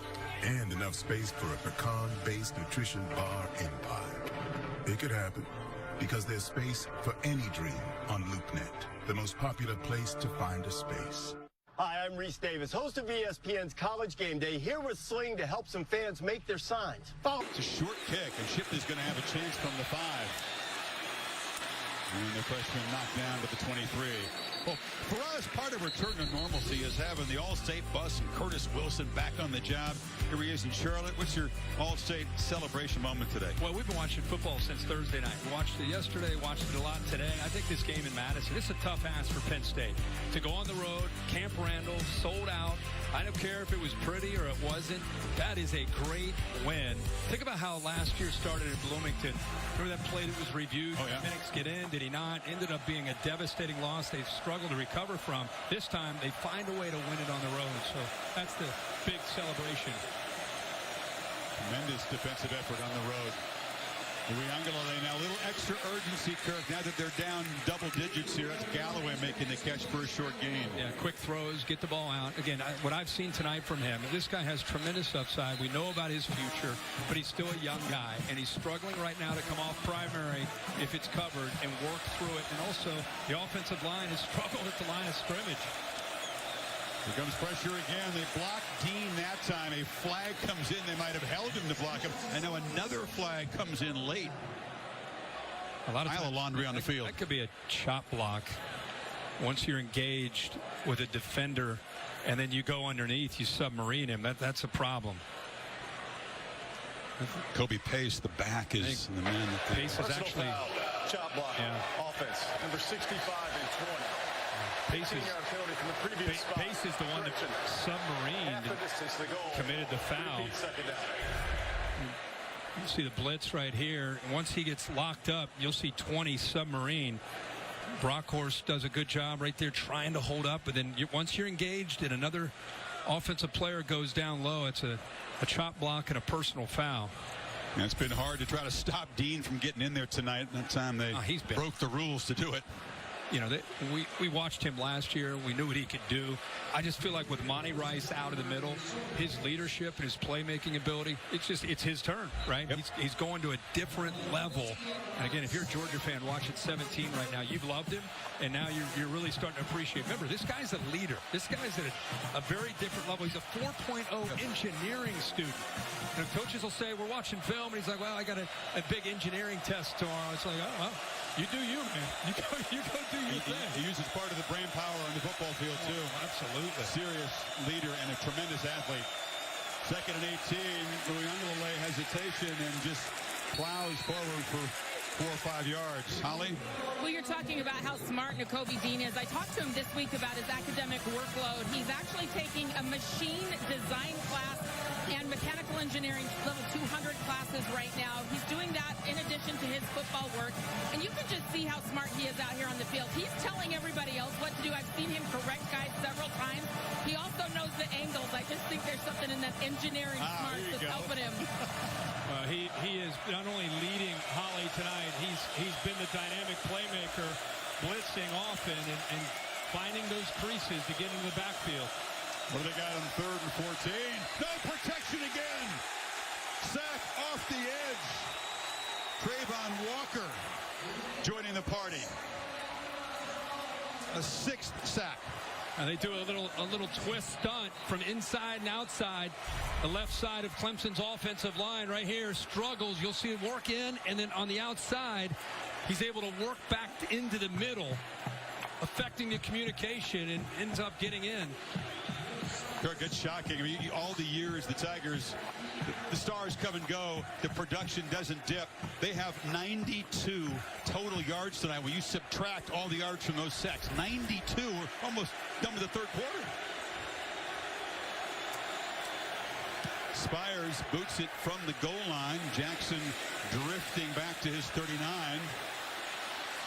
Sidesteps some traffic. A flag comes in on the return, which figures to spoil the field position. They would have had the ball in Clemson territory. We'll check the marker with 10 seconds left in the 3rd quarter. Georgia has run 44 plays tonight.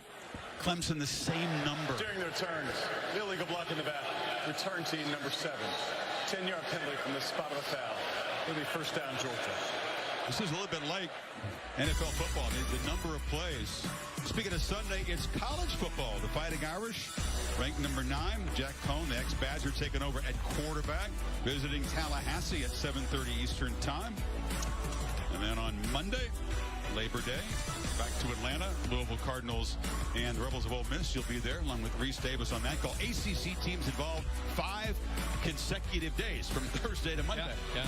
Lane Kiffin now with COVID, he will not be able to be there to be able to coach in person. So we'll see how that impacts that game. We talked about the Penn State game for so many years. It's been championship teams playing explosive offense, 50 points a game. LSU, these Clemson offenses, Alabama. You felt that 21 might be a much more defensive year. We're seeing early signs of it. Why? Yeah, I just thought before the season started that would be my trend this year, and it has everything to do with COVID restrictions a year ago. It impacted defenses more than the offense.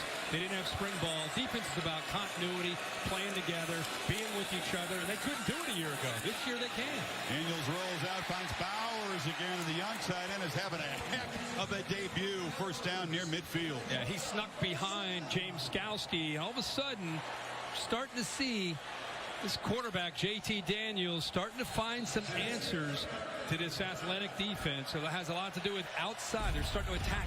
Welcoming back one of the best parts of college football, the student sections. The Moss Student Section of the Year contest has returned. ESPN.com/Taco Bell to see how your school can compete. Beginning of the final quarter. Dogs from their 48 up 10. And off inside to White. What I'm excited about, Kirk, the return of all the things around the games that were missing last year. Both bands out here putting on a great halftime show. The commitment that these folks make. You know, they practice and train like football players do. I know it's a little different, but the commitment isn't different. I'm a marching band guy.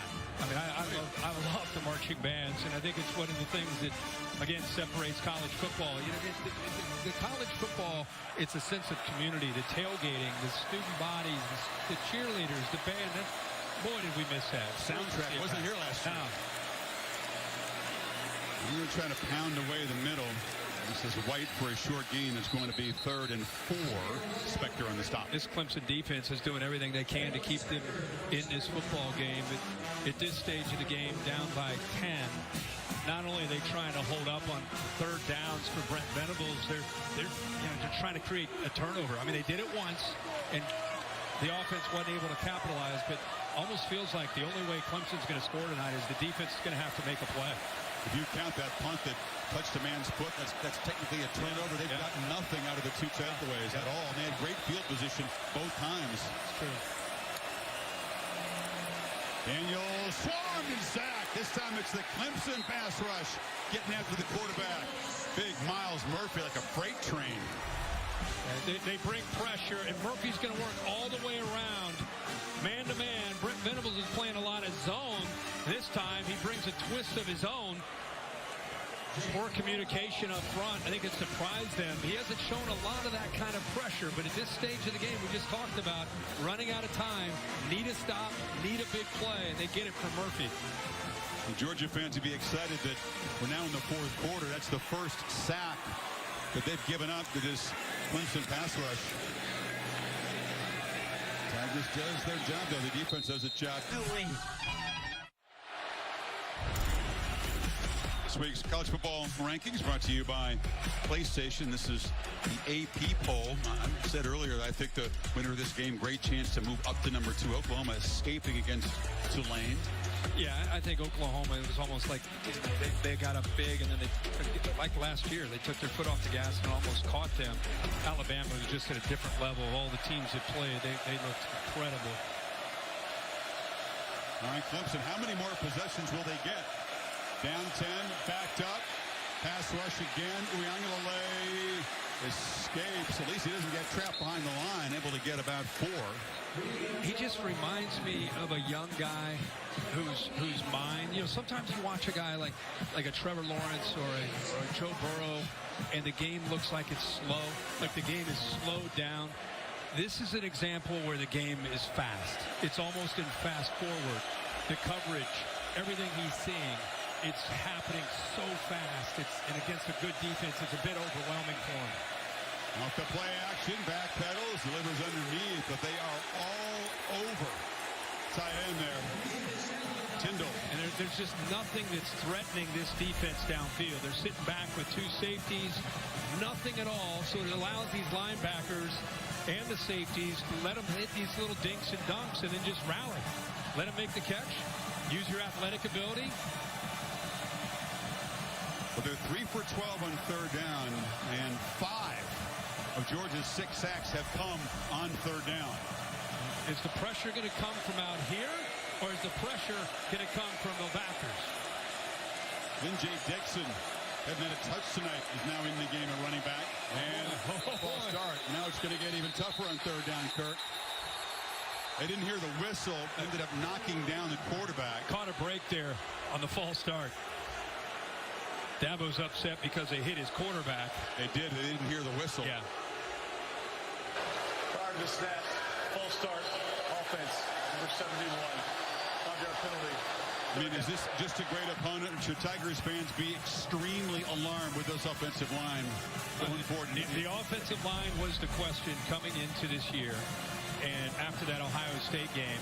And it continues to be the concern. You know, you got to build continuity, and you got to find some guys that can handle a pass rush. The thing is, how often are they going to see this kind of defensive line and linebackers the rest of the season in the ACC? The third down was a nightmare in that game against the Buckeyes that you mentioned. It has been again tonight. Now they need 9. Allen comes in motion. 2 by 2. Uiagalelei from the pocket delivers downfield, and running free is Ngata, and that's the huge play they needed. They're in Georgia territory. Yeah, a great job by Ngata getting off the coverage there by Kendrick, but it was the offensive line. We keep being critical of the line. They're not helping out. That time, Georgia doesn't blitz. They just bring 3. It allows the offensive line to give the big fella enough time. And the one receiver that's been able to get some separation is Ngata, and he comes up with a clutch catch on third down. Yeah, his 7th tonight, that one for 44 yards. Dixon, the veteran of this running back core, waited a long time to get involved tonight. Scoots for another first down. And also just good vision. That play was designed as an inside zone play, and it's just taken away. Remember how tough it is? We talk about the run between the tackles. He's trying to get the ball up in the middle, and right away he sees he can't get in there, but he bounces it out outside of Walker Parks, the right tackle, and he's got speed. So the vision and the speed, one of the better runs of the game after that big completion. Ngata, they follow it up with a nice run that time by Dixon. That's their longest run tonight of 10.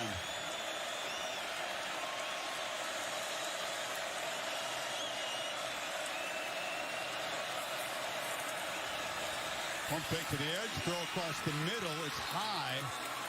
Gathering it in is Allen. Ball looked like it was deflected.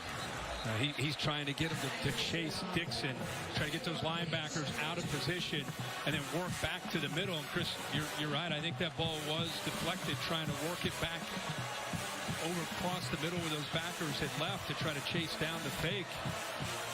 But good focus and concentration by Davis Allen to get the 8 yards. Tigers starting to get some rhythm now. Chunks of yardage, finally. 2nd and 2, out quickly. Catch made on the edge by Ladson. Speedy receiver takes a shot. We'll move the 6 again to the 20. That time you saw Brini on a blitz. It's actually exactly what Clemson wanted. He came from the field to the left. There he is right there. He's coming on the blitz. Get it out quick, which they do. It's 2-on-2. You got to make better blocks. You got to give Ladson a chance. Give Kendrick, a former Clemson Tiger, credit getting off of that block and making a tackle just for a short gain. They pick up a first down, but it could have been a big gain with 2-on-2 out there. This time, plenty of time. Uriangalele shows the arm strength and an absolute wrestling match. Ringo just tackled Ladson in the end zone. That's a true freshman out on an island. And as you said, I don't think that ball had a chance to Ladson, but his instincts were to just try to bring the receiver down, which is not good to do, obviously, in coverage. It's a tough matchup on the edge. Defense, number 5. 15-yard penalty from the previous spot. Automatic first down. So Clemson marching deep into the red zone for the first time tonight. Progressive pylon for him. Shows you another angle. That's a nice takedown. It's 2 points. They've moved the ball. Now you have to punch it in. You got to give 9.5 minutes to go. Doesn't it feel like they're down 30? It's 10-0. 10-0 at 9.5 minutes to go. It moved at 82 yards.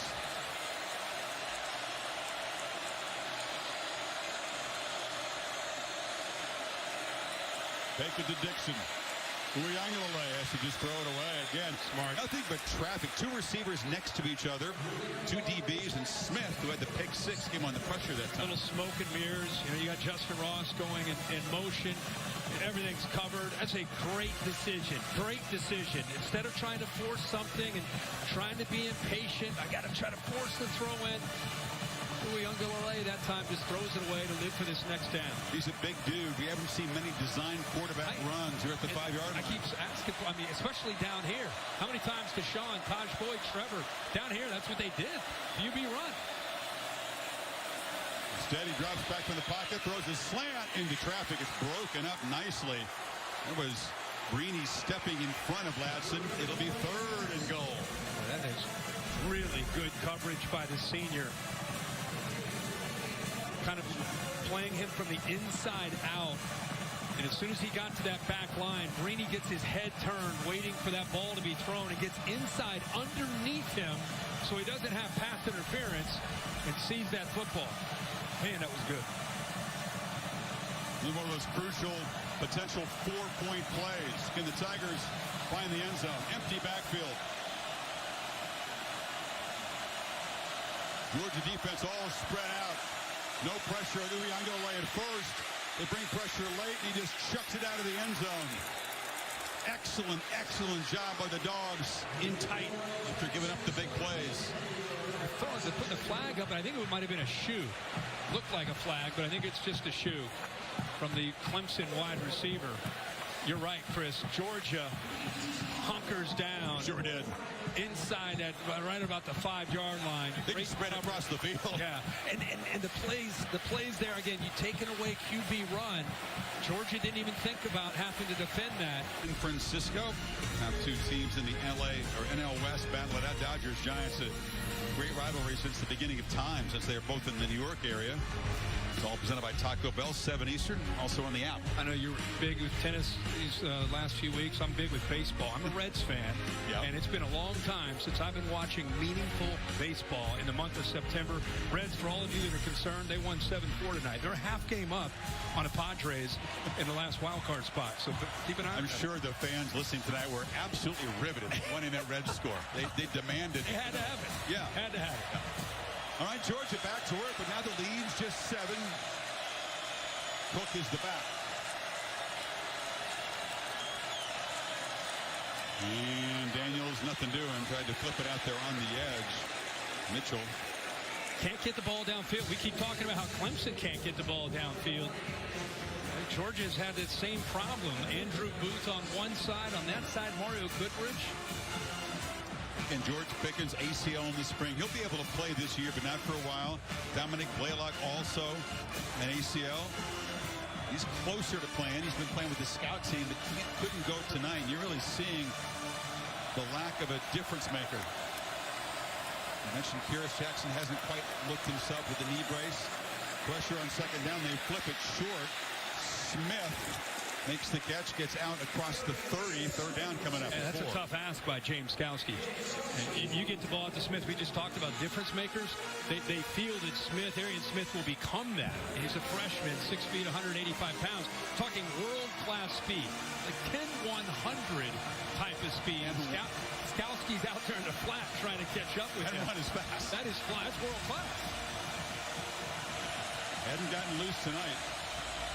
Georgia 4 for 11 on third down. They try to throw it short, and blowing up the play on the edge beautifully is Booth. What a play, fourth down. Well, it's not just a tackle, Chris. It was the anticipation and the reading of the play. He's able to get by a potential block of Burton, number 7, because he saw this and read this so quickly. See how he shoots right there? Gets underneath Burton. Burton never had a chance. So he makes the tackle, but it was the recognition, the quick read, and how quick he was able to make a decision to get up there. It was a quick drive. Dogs not able to eat much clock. We'll have to punt it away here. It's a low boot, but it drives Taylor all the way back inside the 25. And he's able to scoot forward for a return through the 35 as the tempers begin to flare on that far side in the Tigers bench. There must have been a big hit there, a little hit towards the end. I think the reaction there from the bench, they're trying to get a call of a late hit on Taylor. Was it a horse collar? I think it was just the fact that it was well after he was out of bounds. Good look. Snappers down there trying to get down. Dean's down there, who's had a big night as a linebacker. Dean's up hitting him. Dean hit him in the head. We haven't had much. Dabo is fired chippy up. department. He was right in front of him. Yeah.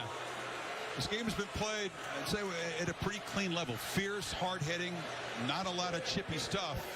The punt, therefore there's no running into the kicker. Result of play, first down. They did get close to it. I guess they actually got a piece of that low football. Dabo cannot believe there wasn't a personal foul from this SEC crew. See how close they came to getting that. A tip there. They didn't touch it. They did bump him. They didn't bump the ball, though. This is who we are. This is what we signed up for. I'm getting goosebumps right now.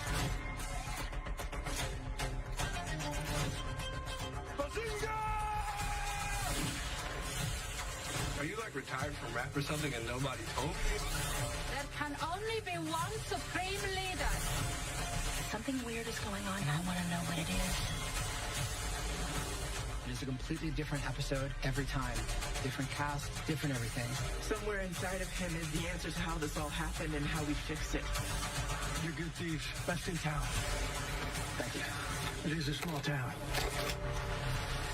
You've heard all the stories about what happened here, right? Yeah, like Amityville Horror on crystal meth.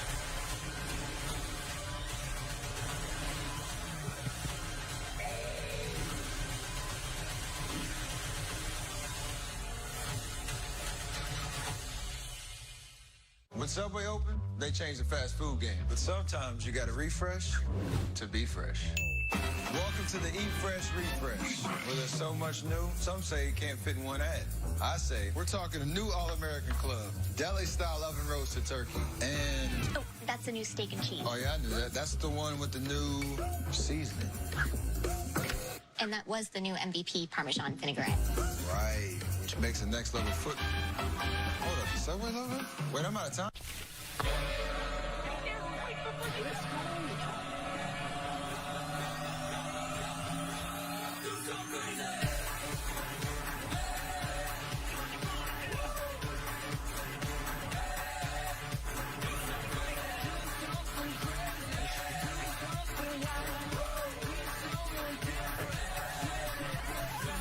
Feel the spark again in our powerful hybrids.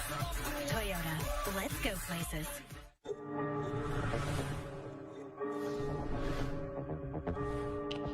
Feeling lost. Help? Do it, moves. Put yourself out there. It's okay to be lost.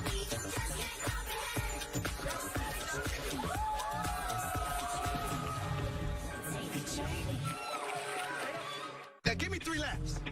We're coming to practice too early. Come on, get some laps in. There's a review. They knocked Camarda down, but the official said the punt was tipped, so that would have waved up the flag. It was not tipped by our angles. They're reviewing this. Bill Lamagna, the review should confirm that it wasn't tipped. This would be the 5-yard variety. It wouldn't be a first down. That's correct. They've announced that it was running into the kicker, no running into the kicker because of the tip. Replay can review.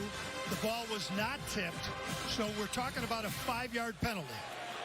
Would So make it Georgia 4th could and 2. take that 4th and 2 and have the punt again. The center judge right there makes the call that it's tipped. It wasn't really that close, and he's there with referee Jason Autry. Dabo still wants the late will not hit. be improved. No, he still wants the late hit. He's been working on the officials since we left for break. I think he's got an argument for the late hit out of bounds. Dean hit him pretty late. Yeah. I do too, but it's smart they're talking to because they'll be given the option of punting again. Yeah, do you want to punt again? Give him 4th and 2. He's still... When it happens right in front of the coach and you don't call it, you're going to get that. Touching of the punt. SEC. Therefore, running into the kicker, 5-yard penalty from the previous spot. It will be 4th down and 2 yards from the 37-yard line. So this is what Bill was talking about. I don't think it's so much the snapper. It's this hit right there from Dean. I mean, he's 2.5, 3 yards out of bounds. I think he's clearly out of bounds. It's a shame they didn't pick that up because that's a major. I mean, that's 15 yards.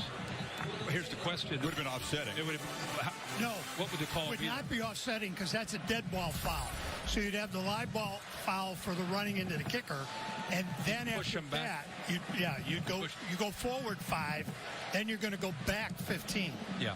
Right, but it wouldn't be Clemson ball with the improved field position. It would be a free kick. Yeah. No, you'd be back 15 yards from basically the 33-yard line. And of course, targeting could have come into play there had they chosen to review that. Involves Dean. Is that a monster game tonight? So Camarda out again.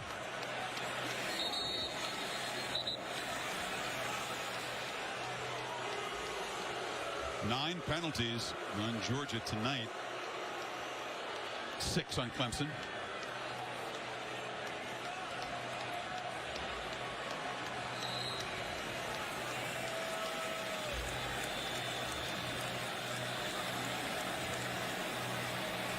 Tigers peel back. Don't come after Camarda. Try to set up a return. And the fair catch is made by Taylor back to the 25-yard line. So, DJ Uiagalelei, he's had a tough night, Kirk. You said he's been flustered. Hasn't had the kind of game he hoped, but it's a one-score game midway in the fourth quarter. A chance to make up for all that with some late heroics. Absolutely. And you think the more he's seeing in the defense, the more he's starting to understand what they're doing. But keep in mind, he needs help. I mean, I just keep waiting for him to use his frame at 250 pounds, and if they're playing man or he's got a lane to run, take off and help himself. But we've not seen much of that at all tonight.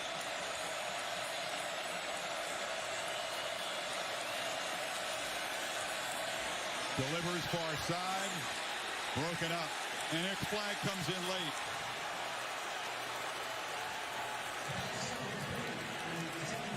The reason a flag comes in there is he never really located the football. Defense, number 9.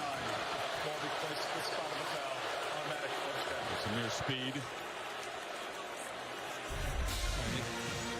Trying to get behind him. Ball's thrown as a back shoulder fade. I didn't see a whole lot of contact there. You almost wonder if that's a makeup call because Dabo's over there working him over on the sideline. Been a lot more contact than another route tonight. Saying, what the heck there?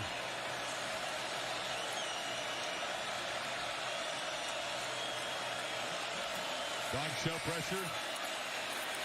Youngale rolls and has to lob it away. No chance to make a play on the edge. They went back testing speed again to the back Dixon. So again, this is the inexperience. You know, when you think you're going to hit a wheel route down the sideline, you get excited about it, you think it's going to work, and you just lock in. You lock in. You lock in. You telegraph, and then you float it.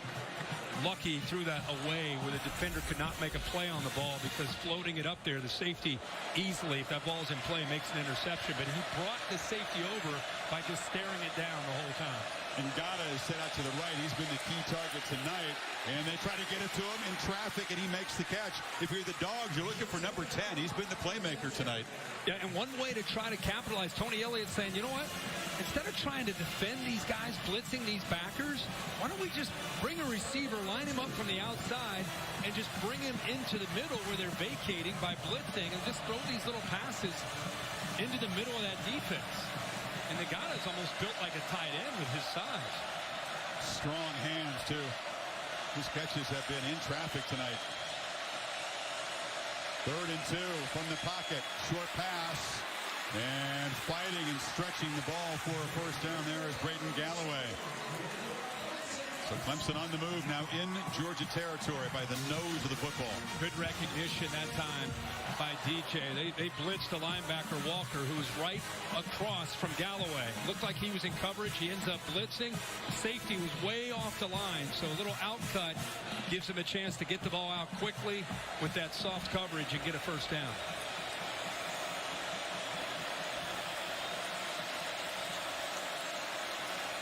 Dropping back and pressured and dropped again is Uyunglele. They get him for a 7th time tonight. They are so strong in the middle. Jordan Davis is lined up here. Watch how he just uses his power. 6'6", 340 pounds. He rips right through 2 offensive linemen. And what I love about a 340-pound guy is that he was relentless in his effort. He did not give up on it. Actually attacked the football and almost got it away. But it wasn't just him being big and strong. It was athletic ability and a never-give-up attitude there that got that sack. That symbolizes his skill set, doesn't it? Now, Uyunglele takes off finally. There you go. Zion run a little delayed. He bulldozes to the 45-yard line. They'll need 5 on 3rd down. Those linebackers are thinking, what? 5's running? We haven't seen that all game. And again, if you're wondering how they're going to use him in the running game, you would think because at 250, he's not going to be Trevor Lawrence, who could get close some ground in a hurry with that gait or those strides, or Deshaun. It's more almost like a power runner, like you just saw right there. Getting down inside of 5 minutes. Is this 4-down territory? 2 plays here to get the 5 yards? At 5 minutes to go, 3 timeouts, I'd be surprised. Here comes the pressure. They pick it up. Ball out. Catch made. No, incomplete. Galloway had his hands on it, could not hold it. And Cine was there to make a clutch play.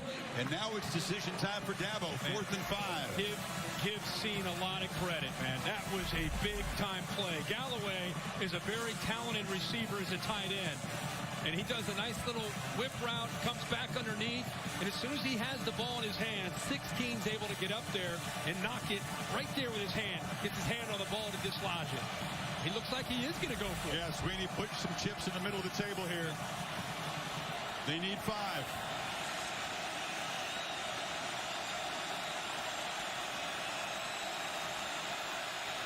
Heavy pressure, ball out, incomplete.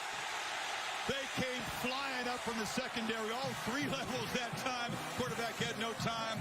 Dogs take over. Yeah, they brought Scene. They brought the 2 middle linebackers. You're right, Chris. They dialed it up here, and here. Overmatched the offensive line. Just not enough guys to pick up that pressure. And he's trying to hit the crosser, and that pressure got the best of him again. If you enjoy the defensive side, if you love a pass rush, man, you are in heaven tonight. It's been ferocious. I mean, you know what sounds better than a sizzling single bacon king from Burger King? Mix or matching any of these great sandwiches. Buy one, get one for $1? Now featuring Defense have had to step up. They've had to come up with an answer. They've had to come up with a stop. And they've been able to do that. I mean, this game felt like it was getting away from Clemson. It felt like, well, they're going to get too far behind. But this defense has really answered the call. You mentioned it's 10-3, and we keep kind of kidding at breaks. It feels like it's a lot more than that. But Georgia's only scored a pick-6 and a field goal. That's it. So can the Tigers do it one more time as we get close to 4 minutes to go in this game and try to get the ball back to Uiagalelei? The old man Skalski directing traffic out there. White, can he get the edge? Well, he's knocked down at the 46. It'll be 3rd and short. Here's the only touchdown Georgia scored. Christopher Smith jumping the route. 74-yard pick-6 return. 3rd down play. Blitz coming. Smith is a veteran anticipating a throw right at the sticks, which is exactly what he got on a glance route. Jumped it, eyes up. And that is the difference in the game and the only touchdown that we have seen tonight. Talked about that Clemson defense, Kurt. Georgia only needs a yard. They can pick up 3 feet. They can keep chewing on this clock. With that sugar huddle, quick huddle here. Play clock down at 1. They snap it. On the end around, it was Cook. And they do move the sticks. It's been one of those kind of nights. If you just tuned in and watching, you've been watching a lot of other games and people are scoring points. I mean, we're going sugar huddle, jet sweep, fake the sweep the other way, go jet sweep back the other way, get that half yard, move the sticks. Even though Georgia got the first down, Clemson's going to spend timeout right here. 3:15 to go. Venables defense give one more chance to get him off the field, get the football back. Reminder, in this slot tomorrow night, Tallahassee. The Irish come calling. It's on ABC. So on the ESPN app. And then Monday night, Louisville and Ole Miss. Rebels a 10-point favorite in Atlanta. Interested to see Jack Cohn coming over from Wisconsin, where he was a starter and last year lost his job to Graham Mertz, who ended up becoming the guy in Madison. So he left, transfer portal, went to Notre Dame, won the job, and we'll get a chance to see how he's fitting into that offense. Got a lot of really, really good playmakers around him. Kyron Williams in that backfield, good receivers.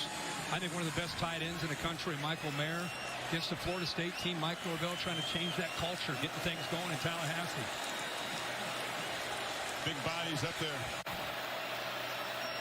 And trying to play some smash mouth football to bleed the clock. That's Kendall Milton.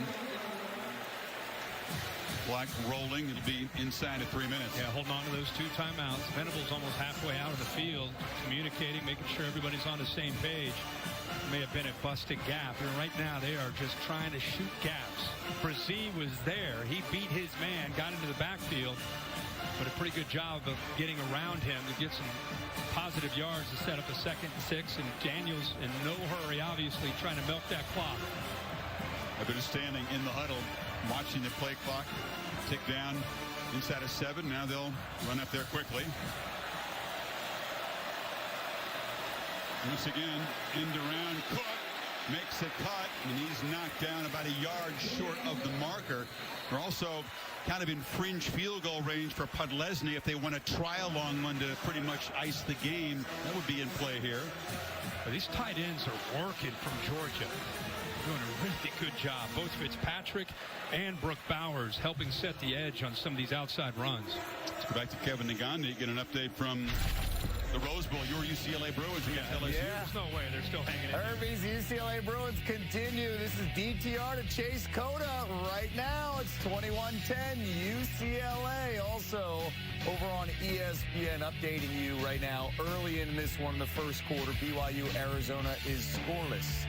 Chris, Herbie, back to you. Got to get in front of these bold predictions. You can't react to UCLA beating LSU and going, what's going on over there in Brentwood? These boys are playing ball. You got to try to... It's Westwood. Or Westwood, not Brentwood, Westwood. But you got to take a little bit of a chance. Once in a while, you stumble into one. Out there, Westwood, Brentwood. Westwood. But tonight's in Pasadena. All right, here's a big one. I actually saw some UCLA fans in the stadium, which is exciting. That's good. In a yard. Move the sticks again. White is the bat. He's got it. And he's got a first down. Running physically, banging down to the 25. And the Georgia fans and the Bulldog players can feel it now. Skowski just missed getting into the backfield.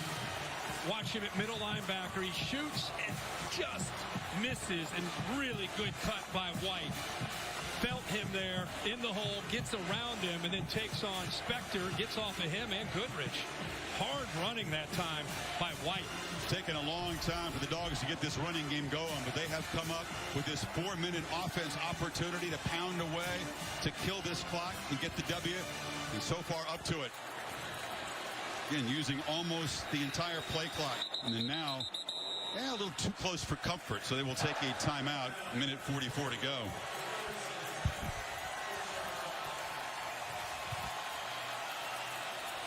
Wow, and the intensity, the energy in this place, the collision of two heavyweights, inexperience on both sides, a lot of mistakes on both sides. The defense have had their way, but it's, first of all, it's fun to be in a close game with you. It's fun to be in a close game. I don't think we had one last No, we did not. No, really, the whole season. We didn't have a close game. Really? What'd you say the average? I remember. It was every time. 26 points per game was So, hey, we got a one-possession game, and it's just, both these teams knew that it was going to be a battle. Both these teams knew when you take on a top-5 opponent, it's not going to be pretty. It's going to be a grind. There's going to be some tough moments. No matter what happens, you win, you lose, you're going to grow and develop and keep growing. And Clemson, man, if they lose this game, they've got to do a good job of getting their offensive line right. So much to learn from with their young quarterback and how they get better around it. Of course, the fact is Clemson's going to be heavily favored in all of their ACC games after this. That's why it's not an elimination game. This is White. But they don't want to hear about that. There's so much work to do, and this has just been such an un-Clemson-like offensive performance. And for Uiagalelei, who came into this season with a lot of hype, a lot of praise from his coaches, there's so much to like about him. Not what he expected from himself and what the Clemson fans thought was going to happen tonight. No, not at all. I mean, he came in highly decorated, could have gone to any school in the country, and ends up coming all the way across the country to go to Clemson to become that next guy after Trevor Lawrence. But I'll tell you this, I don't know what you're saying is if I agree with. I don't feel that they might be heavily favored, but I don't think it's just throw your helmet out on the field kind of year for Clemson with this offense.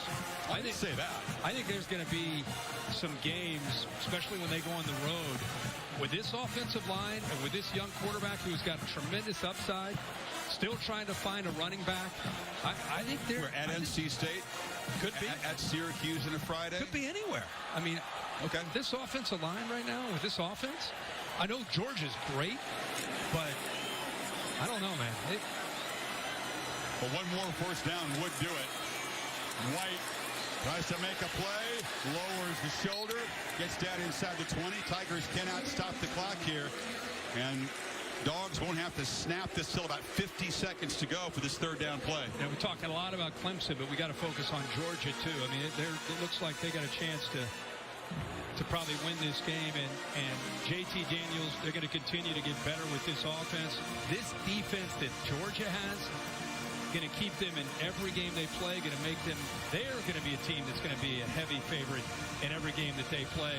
And you would expect them to have a chance to get to Atlanta and have another shot down the road, more likely to play Alabama in Atlanta. We got UAB next week. Then they got 5 SEC teams in a row that they have dominated in recent years. It includes a road game at Auburn, and then, of course, the cocktail party. Yep. And I don't know if they're heavily favored in that, but they look good, and they look like the clear favorites to once again lead the country in rush yards allowed. Clemson has a grand total of 2 rushing yards when you subtract the sack yardage. What I like about Georgia's defense is I like how Dan Lanning and his personality with Kirby Smart, you could just feel the confidence that they have in their front. And they've got some special leadership with this group. Wyatt up front. Davis gets a lot of attention, but Wyatt's leadership, attitude from Nolan Smith, Dean's leadership, Adam Anderson's playmaking ability on the back end. You have Seen and Smith at safety. I don't know. There's just a lot of intangibles and kind of love for one another that make this defense going to be really fun to watch all year. So they can run this play. Obviously, if they make the first down, it's game over. Even if they don't, play clock will wind all the way down. They would choose to either try to kick a field goal to put the game away or run some kind of 4th down play and leave Clemson almost no time. Yeah. White. Forget the strategizing. Don't need to worry about that as he barrels for a first down, and the Dogs are going to come to Charlotte, the Tigers' backyard, and get a huge momentum-building W. The hype will begin to build for this team. They could move up to number 2 right behind Alabama, even though the offense didn't find the end zone. I'll tell you, man. Kirby would be satisfied with this one. You take on a matchup like this in college football, it is so good for the game to see the willingness to play in games like this. And Clemson's going to fall back, but they're going to have a chance to regroup. But this is monumental for Georgia. A big win against a rival in Clemson in a top 5 matchup to start the season. Not pretty, but gritty. And again, if you enjoy a ferocious pass rush, a lot to appreciate tonight from Kirby Smart's defense. They sacked Uiagalelei 7 times, harassed him a whole bunch of other times, influenced a lot of throws, and made him look mighty uncomfortable. Yeah, I think that was the goal. As good as he's going to be, he's still a young guy, right? He's still trying to figure things out. And I think what happened last year is he came in against Boston College, and he came in against Notre Dame, and he had so much experience around him that it made it just look like, oh, no problem. This is turnkey with a guy like this. And without Travis Etienne and without